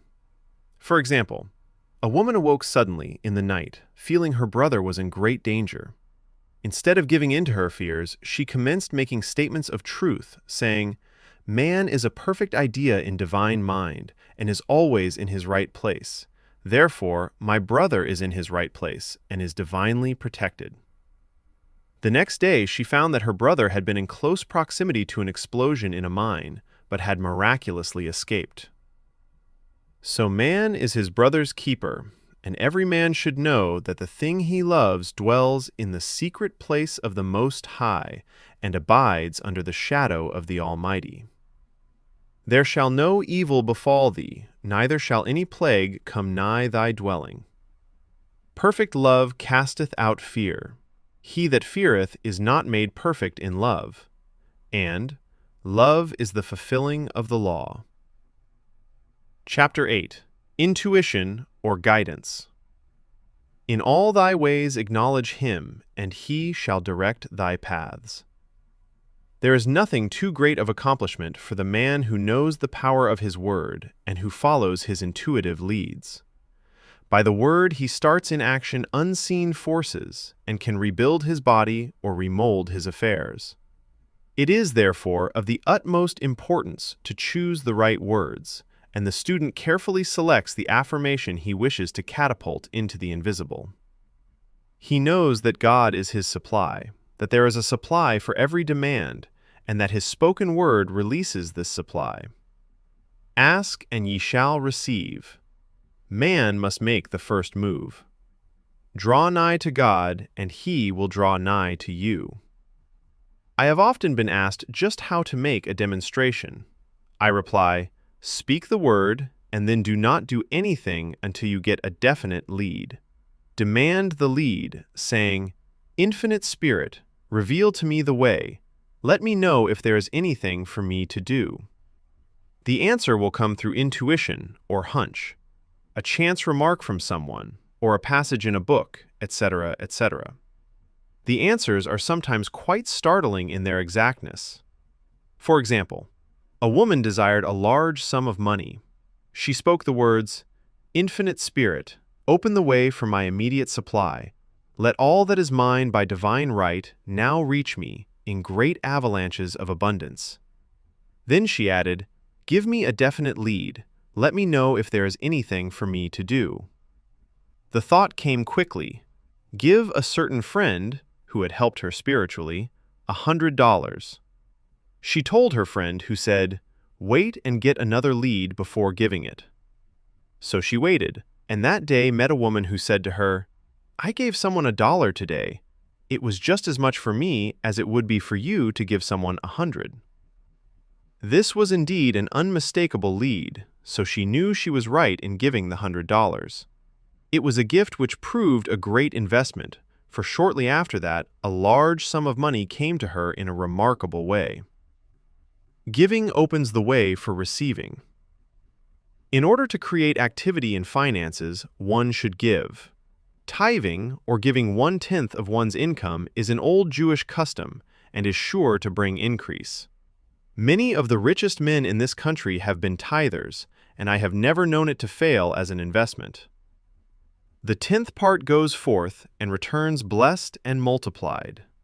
But the gift or tithe must be given with love and cheerfulness, for God loveth a cheerful giver. Bills should be paid cheerfully. All money should be sent forth fearlessly and with a blessing. This attitude of mind makes man master of money. It is his to obey, and his spoken word then opens vast reservoirs of wealth. Man himself limits his supply by his limited vision. Sometimes the student has a great realization of wealth, but is afraid to act. The vision and action must go hand in hand, as in the case of the man who bought the fur-lined overcoat. A woman came to me, asking me to speak the word for a position. So I demanded, "Infinite Spirit, open the way for this woman's right position." Never ask for just a position. Ask for the right position, the place already planned in divine mind, as it is the only one that will give satisfaction. I then gave thanks that she had already received, and that it would manifest quickly. Very soon she had 3 positions offered her, 2 in New York and 1 in Palm Beach, and she did not know which to choose. I said, "Ask for a definite lead." The time was almost up and she was still undecided, when one day she telephoned, "When I woke up this morning, I could smell Palm Beach." She had been there before and knew its balmy fragrance. I replied, "Well, if you can smell Palm Beach from here, it is certainly your lead." She accepted the position, and it proved a great success. Often one's lead comes at an unexpected time. One day I was walking down the street when I suddenly felt a strong urge to go to a certain bakery a block or 2 away. The reasoning mind resisted, arguing, "There is nothing there that you want." However, I had learned not to reason, so I went to the bakery, looked at everything, and there was certainly nothing there that I wanted, but coming out, I encountered a woman I had thought of often, and who was in great need of the help which I could give her. So often, one goes for one thing and finds another. Intuition is a spiritual faculty and does not explain, but simply points the way. A person often receives a lead during a treatment. The idea that comes may seem quite irrelevant, but some of God's leadings are mysterious. In the class, one day, I was treating that each individual would receive a definite lead. A woman came to me afterwards and said, "While you were treating, I got the hunch to take my furniture out of storage and get an apartment." The woman had come to be treated for health. I told her I knew in getting a home of her own, her health would improve, and I added, "I believe your trouble, which is a congestion, has come from having things stored away. Congestion of things causes congestion in the body. You have violated the law of use, and your body is paying the penalty." So I gave thanks that divine order was established in her mind, body, and affairs. People little dream of how their affairs react on the body. There is a mental correspondence for every disease. A person might receive instantaneous healing through the realization of his body being a perfect idea in divine mind, and therefore whole and perfect. But if he continues his destructive thinking, hoarding, hating, fearing, condemning, the disease will return. Jesus Christ knew that all sickness came from sin, but admonished the leper after the healing to go and sin no more, lest a worse thing come upon him. So man's soul, or subconscious mind, must be washed whiter than snow for permanent healing, and the metaphysician is always delving deep for the correspondence. Jesus Christ said, "Condemn not, lest ye also be condemned. Judge not, that ye be judged." Many people have attracted disease and unhappiness through condemnation of others. What man condemns in others, he attracts to himself. For example, a friend came to me in anger and distress because her husband had deserted her for another woman. She condemned the other woman and said continually, she knew he was a married man and had no right to accept his attentions. I replied, "Stop condemning the woman, bless her, and be through with the situation. Otherwise, you are attracting the same thing to yourself." She was deaf to my words, and a year or two later became deeply interested in a married man herself. Man picks up a live wire whenever he criticizes or condemns, and may expect a shock. Indecision is a stumbling block in many a pathway. In order to overcome it, make the statement repeatedly, "I am always under direct inspiration. I make right decisions quickly." These words impress the subconscious, and soon one finds himself awake and alert, making his right moves without hesitation. I have found it destructive to look to the psychic plane for guidance, as it is the plane of many minds and not the one mind. As man opens his mind to subjectivity, he becomes a target for destructive forces. The psychic plane is the result of man's mortal thought, and is on the plane of opposites. He may receive either good or bad messages. The science of numbers and the reading of horoscopes keep man down on the mental, or mortal, plane, for they deal only with the karmic path. I know of a man who should have been dead years ago, according to his horoscope, but he is alive and a leader of one of the biggest movements in this country for the uplift of humanity. It takes a very strong mind to neutralize a prophecy of evil. The student should declare, "Every false prophecy shall come to naught. Every plan my Father in heaven has not planned shall be dissolved and dissipated. The divine idea now comes to pass." However, if any good message has ever been given one, of coming happiness or wealth, harbor and expect it, and it will manifest sooner or later through the law of expectancy. Man's will should be used to back the universal will. I will that the will of God be done. It is God's will to give every man every righteous desire of his heart, and man's will should be used to hold the perfect vision without wavering. The prodigal son said, "I will arise and go to my father." It is, indeed, often an effort of the will to leave the husks and swine of mortal thinking. It is so much easier for the average person to have fear than faith. So faith is an effort of the will.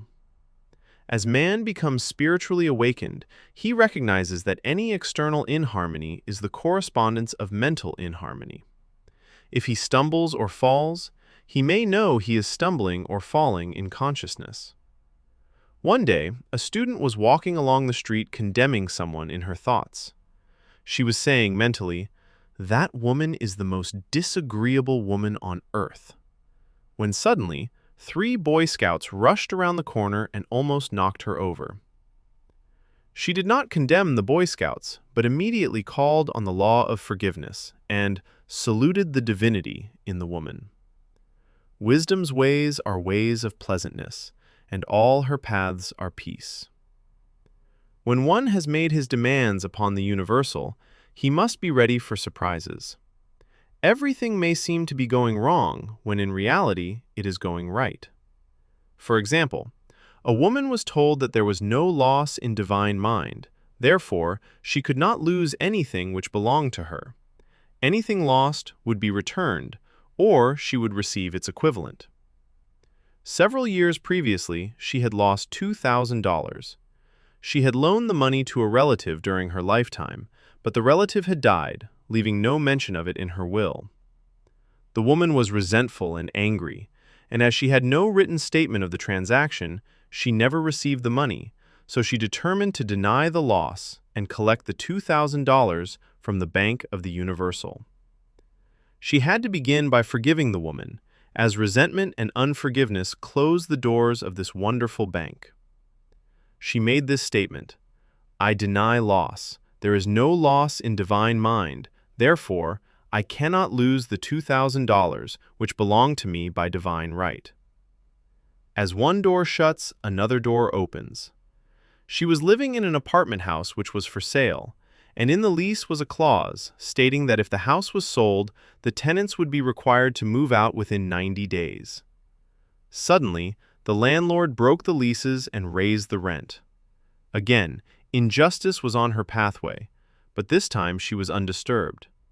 She blessed the landlord and said, "As the rent has been raised, it means that I'll be that much richer, for God is my supply." New leases were made out for the advanced rent, but by some divine mistake, the 90 days clause had been forgotten. Soon after, the landlord had an opportunity to sell the house. On account of the mistake in the new leases, the tenants held possession for another year. The agent offered each tenant $200 if he would vacate. Several families moved, 3 remained, including the woman. A month or two passed, and the agent again appeared. This time he said to the woman, "Will you break your lease for the sum of $1,500? It flashed upon her, "Here comes the $2,000.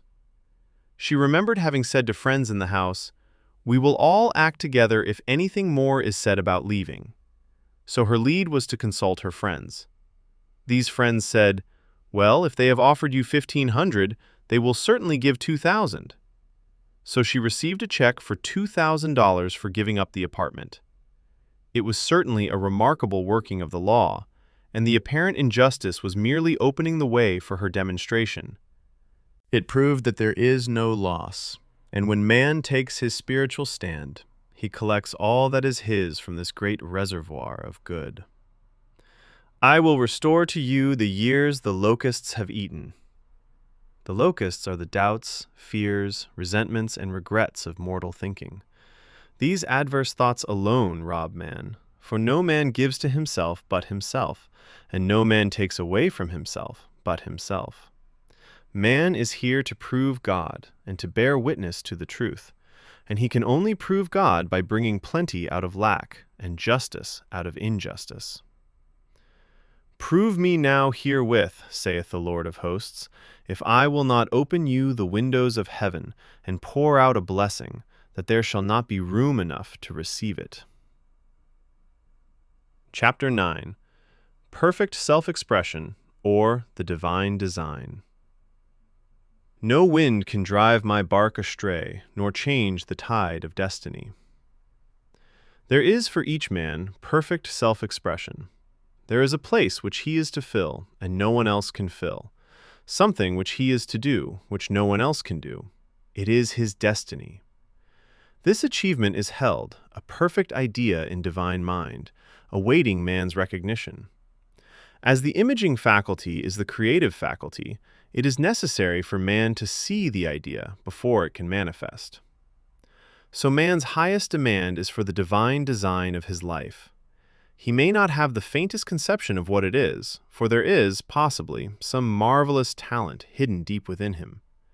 His demand should be, "Infinite Spirit, open the way for the divine design of my life to manifest. Let the genius within me now be released. Let me see clearly the perfect plan." The perfect plan includes health, wealth, love, and perfect self-expression. This is the square of life which brings perfect happiness.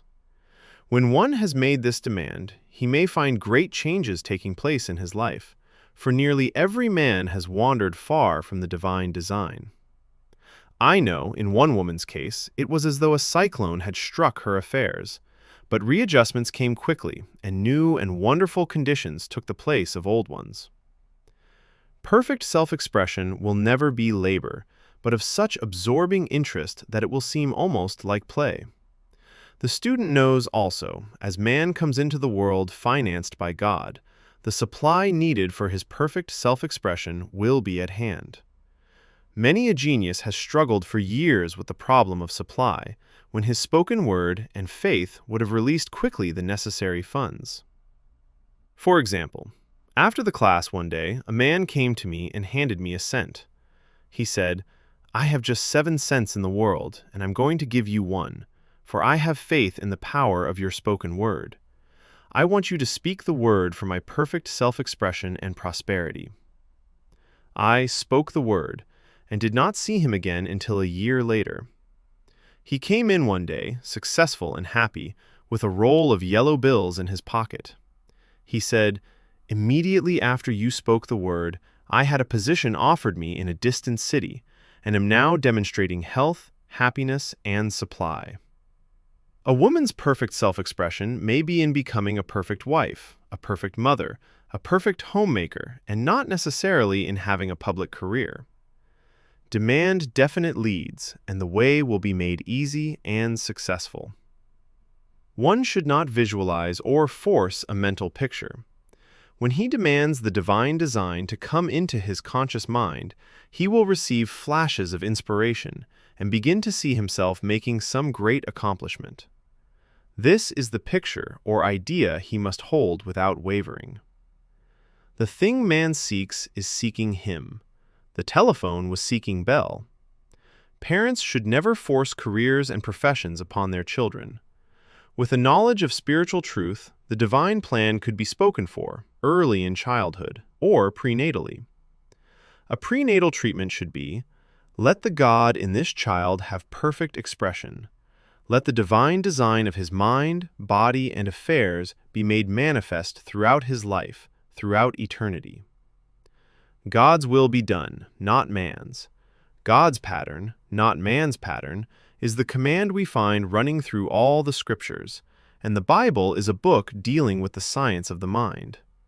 It is a book telling man how to release his soul, or subconscious mind, from bondage. The battles described are pictures of man waging war against mortal thoughts. "A man's foes shall be they of his own household."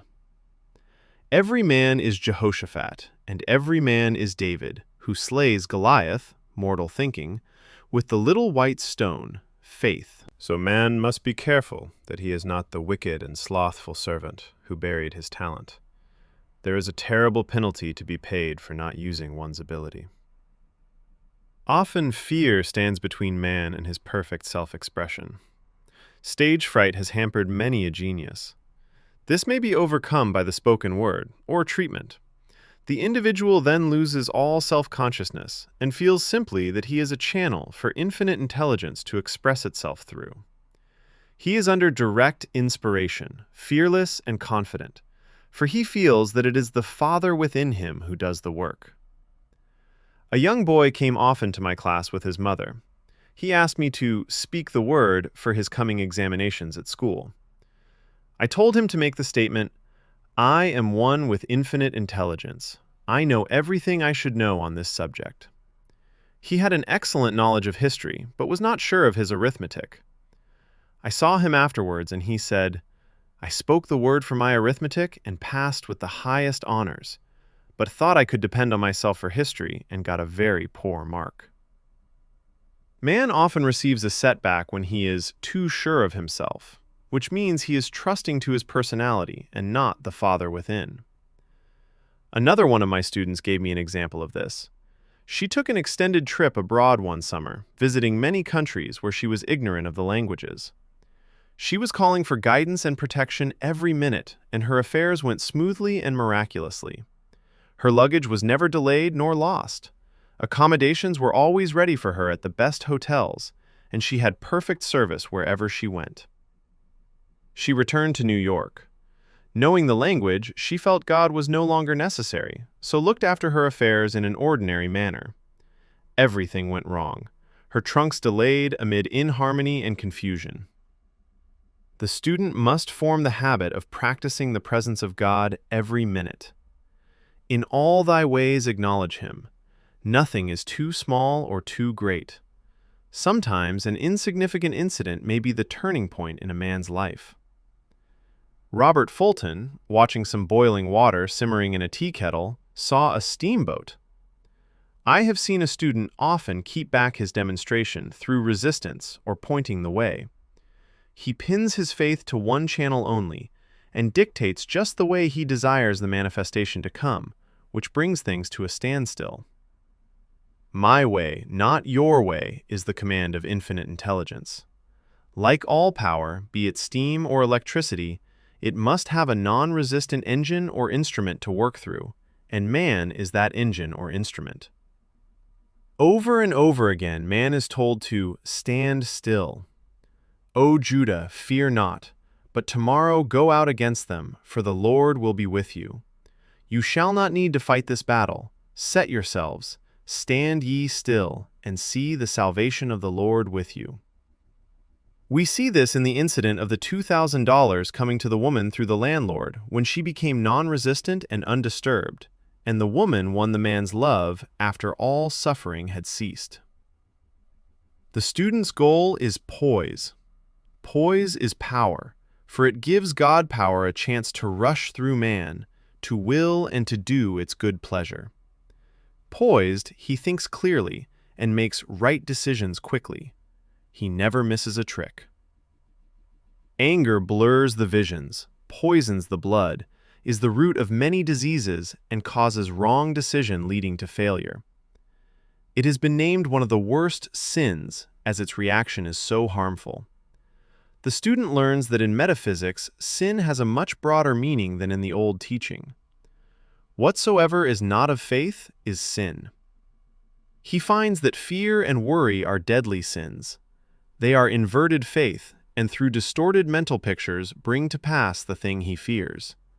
His work is to drive out these enemies from the subconscious mind. When man is fearless, he is finished. Maeterlinck says that man is God afraid. So, as we read in the previous chapters, man can only vanquish fear by walking up to the thing he is afraid of. When Jehoshaphat and his army prepared to meet the enemy, singing, "Praise the Lord, for his mercy endureth forever," they found their enemies had destroyed each other, and there was nothing to fight. For example, a woman asked a friend to deliver a message to another friend. The woman feared to give the message, as the reasoning mind said, "Don't get mixed up in this affair. Don't give that message." She was troubled in spirit, for she had given her promise. At last, she determined to walk up to the lion and call on the law of divine protection. She met the friend to whom she was to deliver the message. She opened her mouth to speak it when her friend said, "So-and-so has left town." This made it unnecessary to give the message, as the situation depended upon the person being in town. As she was willing to do it, she was not obliged to. As she did not fear, the situation vanished. The student often delays his demonstration through a belief in incompletion. He should make this statement: "In divine mind there is only completion. Therefore, my demonstration is completed. My perfect work, my perfect home, my perfect health." Whatever he demands are perfect ideas registered in divine mind, and must manifest under grace in a perfect way. He gives thanks he has already received on the invisible, and makes active preparation for receiving on the visible. One of my students was in need of a financial demonstration. She came to me and asked why it was not completed. I replied, "Perhaps you are in the habit of leaving things unfinished, and the subconscious has gotten into the habit of not completing. As the without, so the within." She said, "You are right. I often begin things and never finish them. I'll go home and finish something I commenced weeks ago, and I know it will be symbolic of my demonstration." So she sewed assiduously, and the article was soon completed. Shortly after, the money came in a most curious manner. Her husband was paid his salary twice that month. He told the people of their mistake, and they sent word to keep it. When man asks, believing, he must receive, for God creates his own channels. I have been sometimes asked, suppose one has several talents, how is he to know which one to choose? Demand to be shown definitely. Say, "Infinite Spirit, Give me a definite lead. Reveal to me my perfect self-expression. Show me which talent I am to make use of now. I have known people to suddenly enter a new line of work and be fully equipped, with little or no training. So make the statement, I am fully equipped for the divine plan of my life, and be fearless in grasping opportunities. Some people are cheerful givers, but bad receivers. They refuse gifts through pride or some negative reason, thereby blocking their channels, and invariably find themselves eventually with little or nothing. For example, a woman who had given away a great deal of money had a gift offered her of several $1,000s. She refused to take it, saying she did not need it. Shortly after that, her finances were tied up, and she found herself in debt for that amount. Man should receive gracefully the bread returning to him upon the water. Freely ye have given, freely ye shall receive. There is always the perfect balance of giving and receiving, and though man should give without thinking of returns, he violates law if he does not accept the returns which come to him, for all gifts are from God, man being merely the channel. A thought of lack should never be held over the giver. For example, when the man gave me the 1 cent, I did not say, "Poor man, he cannot afford to give me that." I saw him rich and prosperous, with his supply pouring in. It was this thought which brought it. If one has been a bad receiver, he must become a good one, and take even a postage stamp if it is given him, and open up his channels for receiving. The Lord loveth a cheerful receiver, as well as a cheerful giver. I have often been asked why one man is born rich and healthy and another poor and sick. Where there is an effect, there is always a cause. There is no such thing as chance. This question is answered through the law of reincarnation. Man goes through many births and deaths until he knows the truth which sets him free. He is drawn back to the earth plane through unsatisfied desire to pay his karmic debts or to fulfill his destiny. The man born rich and healthy has had pictures in his subconscious mind, in his past life, of health and riches, and the poor and sick man of disease and poverty. Man manifests on any plane the sum total of his subconscious beliefs. However, birth and death are man-made laws, for the wages of sin is death, the Adamic fall in consciousness through the belief in 2 powers. The real man, spiritual man, is birthless and deathless. He never was born and has never died. As he was in the beginning, he is now, and ever shall be. So through the truth, man is set free from the law of karma, sin, and death, and manifests the man made in his image and likeness. Man's freedom comes through fulfilling his destiny, bringing into manifestation the divine design of his life. His Lord will say unto him, "Well done, thou good and faithful servant. Thou hast been faithful over a few things.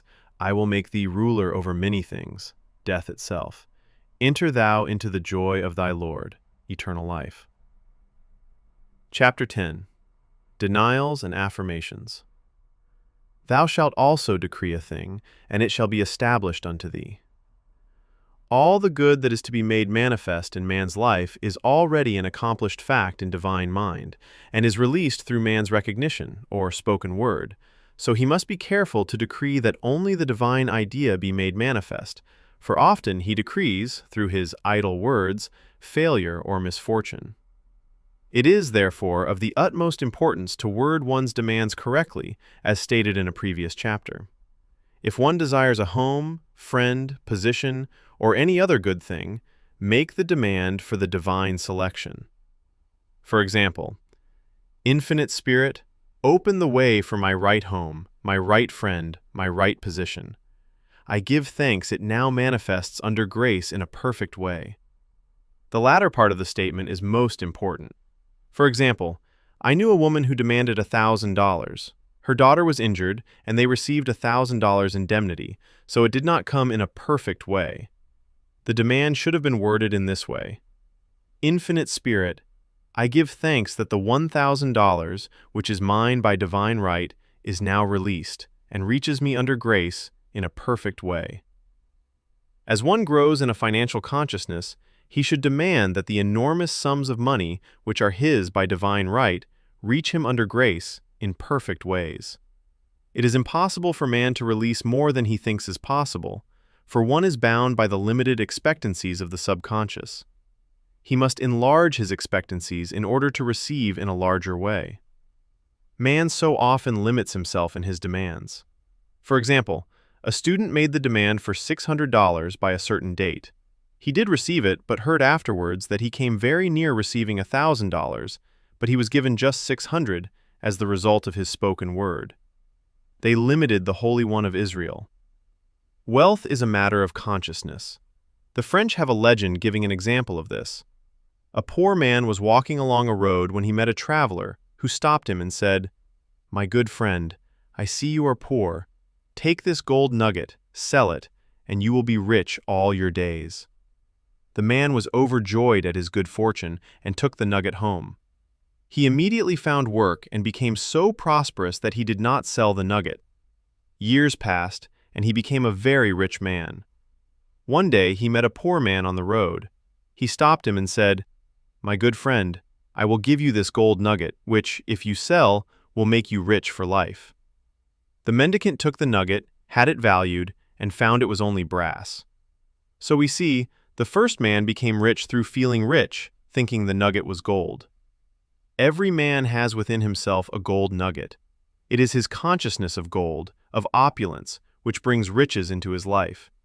In making his demands, man begins at his journey's end, that is, he declares he has already received. "Before ye call, I shall answer." Continually affirming establishes the belief in the subconscious. It would not be necessary to make an affirmation more than once if one had perfect faith. One should not plead or supplicate, but give thanks repeatedly that he has received. "The desert shall rejoice and blossom as the rose." This rejoicing while yet in the desert, state of consciousness, opens the way for release. The Lord's Prayer is in the form of command and demand. "Give us this day our daily bread, and forgive us our debts as we forgive our debtors," and ends in praise, "For thine is the kingdom and the power and the glory, forever. Amen. Concerning the works of my hands, command ye me." So prayer is command and demand, praise and thanksgiving. The student's work is in making himself believe that with God all things are possible. This is easy enough to state in the abstract, but a little more difficult when confronted with a problem. For example, it was necessary for a woman to demonstrate a large sum of money within a stated time. She knew she must do something to get a realization, for realization is manifestation, and demanded a lead. She was walking through a department store when she saw a very beautiful pink enamel paper cutter. She felt the pull towards it. The thought came, "I haven't a paper cutter good enough to open letters containing large checks." So she bought the paper cutter, which the reasoning mind would have called an extravagance. When she held it in her hand, she had a flash of a picture of herself opening an envelope containing a large check, and in a few weeks she received the money.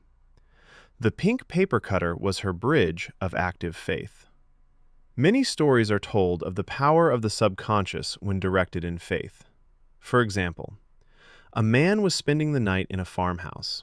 The windows of the room had been nailed down, and in the middle of the night he felt suffocated and made his way in the dark to the window.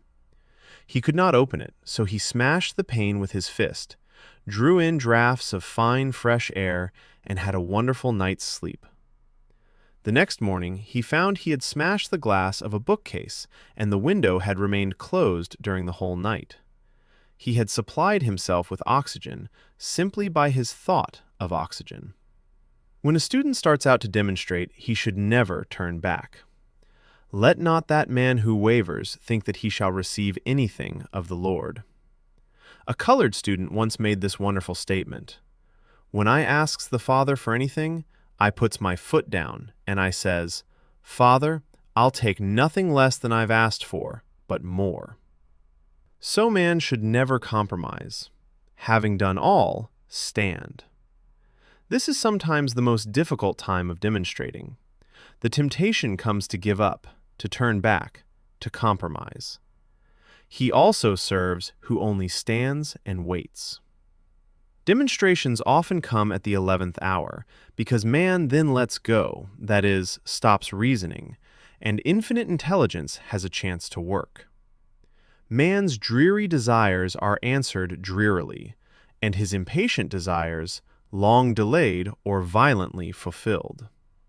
For example, a woman asked me why it was she was constantly losing or breaking her glasses. We found she often said to herself and others, with vexation, "I wish I could get rid of my glasses."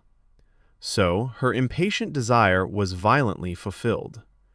What she should have demanded was perfect eyesight, but what she registered in the subconscious was simply the impatient desire to be rid of her glasses, so they were continually being broken or lost. Two attitudes of mind cause loss: depreciation, as in the case of the woman who did not appreciate her husband, or fear of loss, which makes a picture of loss in the subconscious. When a student is able to let go of his problem, cast his burden, he will have instantaneous manifestation. For example, a woman was out during a very stormy day and her umbrella was blown inside out. She was about to make a call on some people whom she had never met, and she did not wish to make her first appearance with a dilapidated umbrella. She could not throw it away, as it did not belong to her. So, in desperation, she exclaimed, "Oh God, you take charge of this umbrella. I don't know what to do." A moment later, a voice behind her said, "Lady, do you want your umbrella mended?" There stood an umbrella mender. She replied, "Indeed, I do."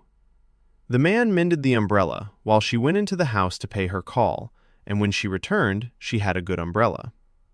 So there is always an umbrella mender at hand, on man's pathway, when one puts the umbrella, or situation, in God's hands. One should always follow a denial with an affirmation. For example, I was called on the phone, late one night, to treat a man whom I had never seen. He was apparently very ill. I made the statement, "I deny this appearance of disease. It is unreal, therefore cannot register in his consciousness. This man is a perfect idea in divine mind, pure substance expressing perfection. There is no time or space in divine mind. Therefore, the word reaches instantly its destination and does not return void." I have treated patients in Europe and have found that the result was instantaneous. I am asked so often the difference between visualizing and visioning. Visualizing is a mental process governed by the reasoning or conscious mind. Visioning is a spiritual process governed by intuition or the superconscious mind. The student should train his mind to receive these flashes of inspiration and work out the divine pictures through definite leads. When a man can say, "I desire only that which God desires for me," his false desires fade from the consciousness, and a new set of blueprints are given him by the master architect, the God within. God's plan for each man transcends the limitation of the reasoning mind and is always the square of life, containing health, wealth, love, and perfect self-expression. Many a man is building for himself, in imagination, a bungalow when he should be building a palace. If a student tries to force a demonstration through the reasoning mind, he brings it to a standstill. "I will hasten it, saith the Lord." He should act only through intuition or definite leads. "Rest in the Lord and wait patiently. Trust also in him, and he will bring it to pass." I have seen the law work in the most astonishing manner. For example, a student stated that it was necessary for her to have $100 by the following day. It was a debt of vital importance which had to be met. I spoke the word, declaring Spirit was never too late, and that the supply was at hand. That evening she phoned me of the miracle. She said that the thought came to her to go to her safety deposit box at the bank to examine some papers. She looked over the papers, and at the bottom of the box was a new $100 bill. She was astounded and said she knew she had never put it there, for she had gone through the papers many times. It may have been a materialization, as Jesus Christ materialized the loaves and fishes. Man will reach the stage where his word is made flesh, or materialized, instantly. The fields ripe with the harvest will manifest immediately, as in all of the miracles of Jesus Christ. There is a tremendous power alone in the name Jesus Christ. It stands for truth made manifest. He said, "Whatsoever ye ask the Father in my name, he will give it to you." The power of this name raises the student into the fourth dimension, where he is freed from all astral and psychic influences, and he becomes unconditioned and absolute, as God himself is unconditioned and absolute. I have seen many healings accomplished by using the words, "in the name of Jesus Christ." Christ was both person and principle, and the Christ within each man is his Redeemer and salvation. The Christ within is his own fourth-dimensional self, the man made in God's image and likeness. This is the self which has never failed, never known sickness or sorrow, was never born, and has never died. It is the resurrection and the life of each man. No man cometh to the Father save by the Son means that God, the universal, working on the plane of the particular, becomes the Christ in man, and the Holy Ghost means God in action. So daily, man is manifesting the Trinity of Father, Son, and Holy Ghost. Man should make an art of thinking. The master thinker is an artist, and is careful to paint only the divine designs upon the canvas of his mind, and he paints these pictures with masterly strokes of power and decision, having perfect faith that there is no power to mar their perfection, and that they shall manifest in his life the ideal made real. All power is given man, through right thinking, to bring his heaven upon his earth, and this is the goal of the game of life. The simple rules are fearless faith, non-resistance, and love. May each reader be now freed from that thing which has held him in bondage through the ages, standing between him and his own, and know the truth which makes him free, free to fulfill his destiny, to bring into manifestation the divine design of his life, health, wealth, love, and perfect self-expression. Be ye transformed by the renewing of your mind. Denials and affirmations for prosperity. God is my unfailing supply, and large sums of money come to me quickly, under grace, in perfect way. For right conditions, every plan my Father in heaven has not planned shall be dissolved and dissipated, and the divine idea now comes to pass. For right conditions, only that which is true of God is true of me, for I and the Father are one. For faith, as I am one with God, I am one with my good, for God is both the giver and the gift. I cannot separate the giver from the gift. For right conditions, divine love now dissolves and dissipates every wrong condition in my mind, body, and affairs. Divine love is the most powerful chemical in the universe and dissolves everything which is not of itself. For health, divine love floods my consciousness with health, and every cell in my body is filled with light. For the eyesight, my eyes are God's eyes. I see with the eyes of spirit. I see clearly the open way. There are no obstacles on my pathway. I see clearly the perfect plan. For guidance, I am divinely sensitive to my intuitive leads and give instant obedience to thy will. For the hearing, my ears are God's ears. I hear with the ears of spirit. I am non-resistant and am willing to be led. I hear glad tidings of great joy. For right work, I have a perfect work in a perfect way. I give perfect service for perfect pay. For freedom from all bondage, I cast this burden on the Christ within, and I go free.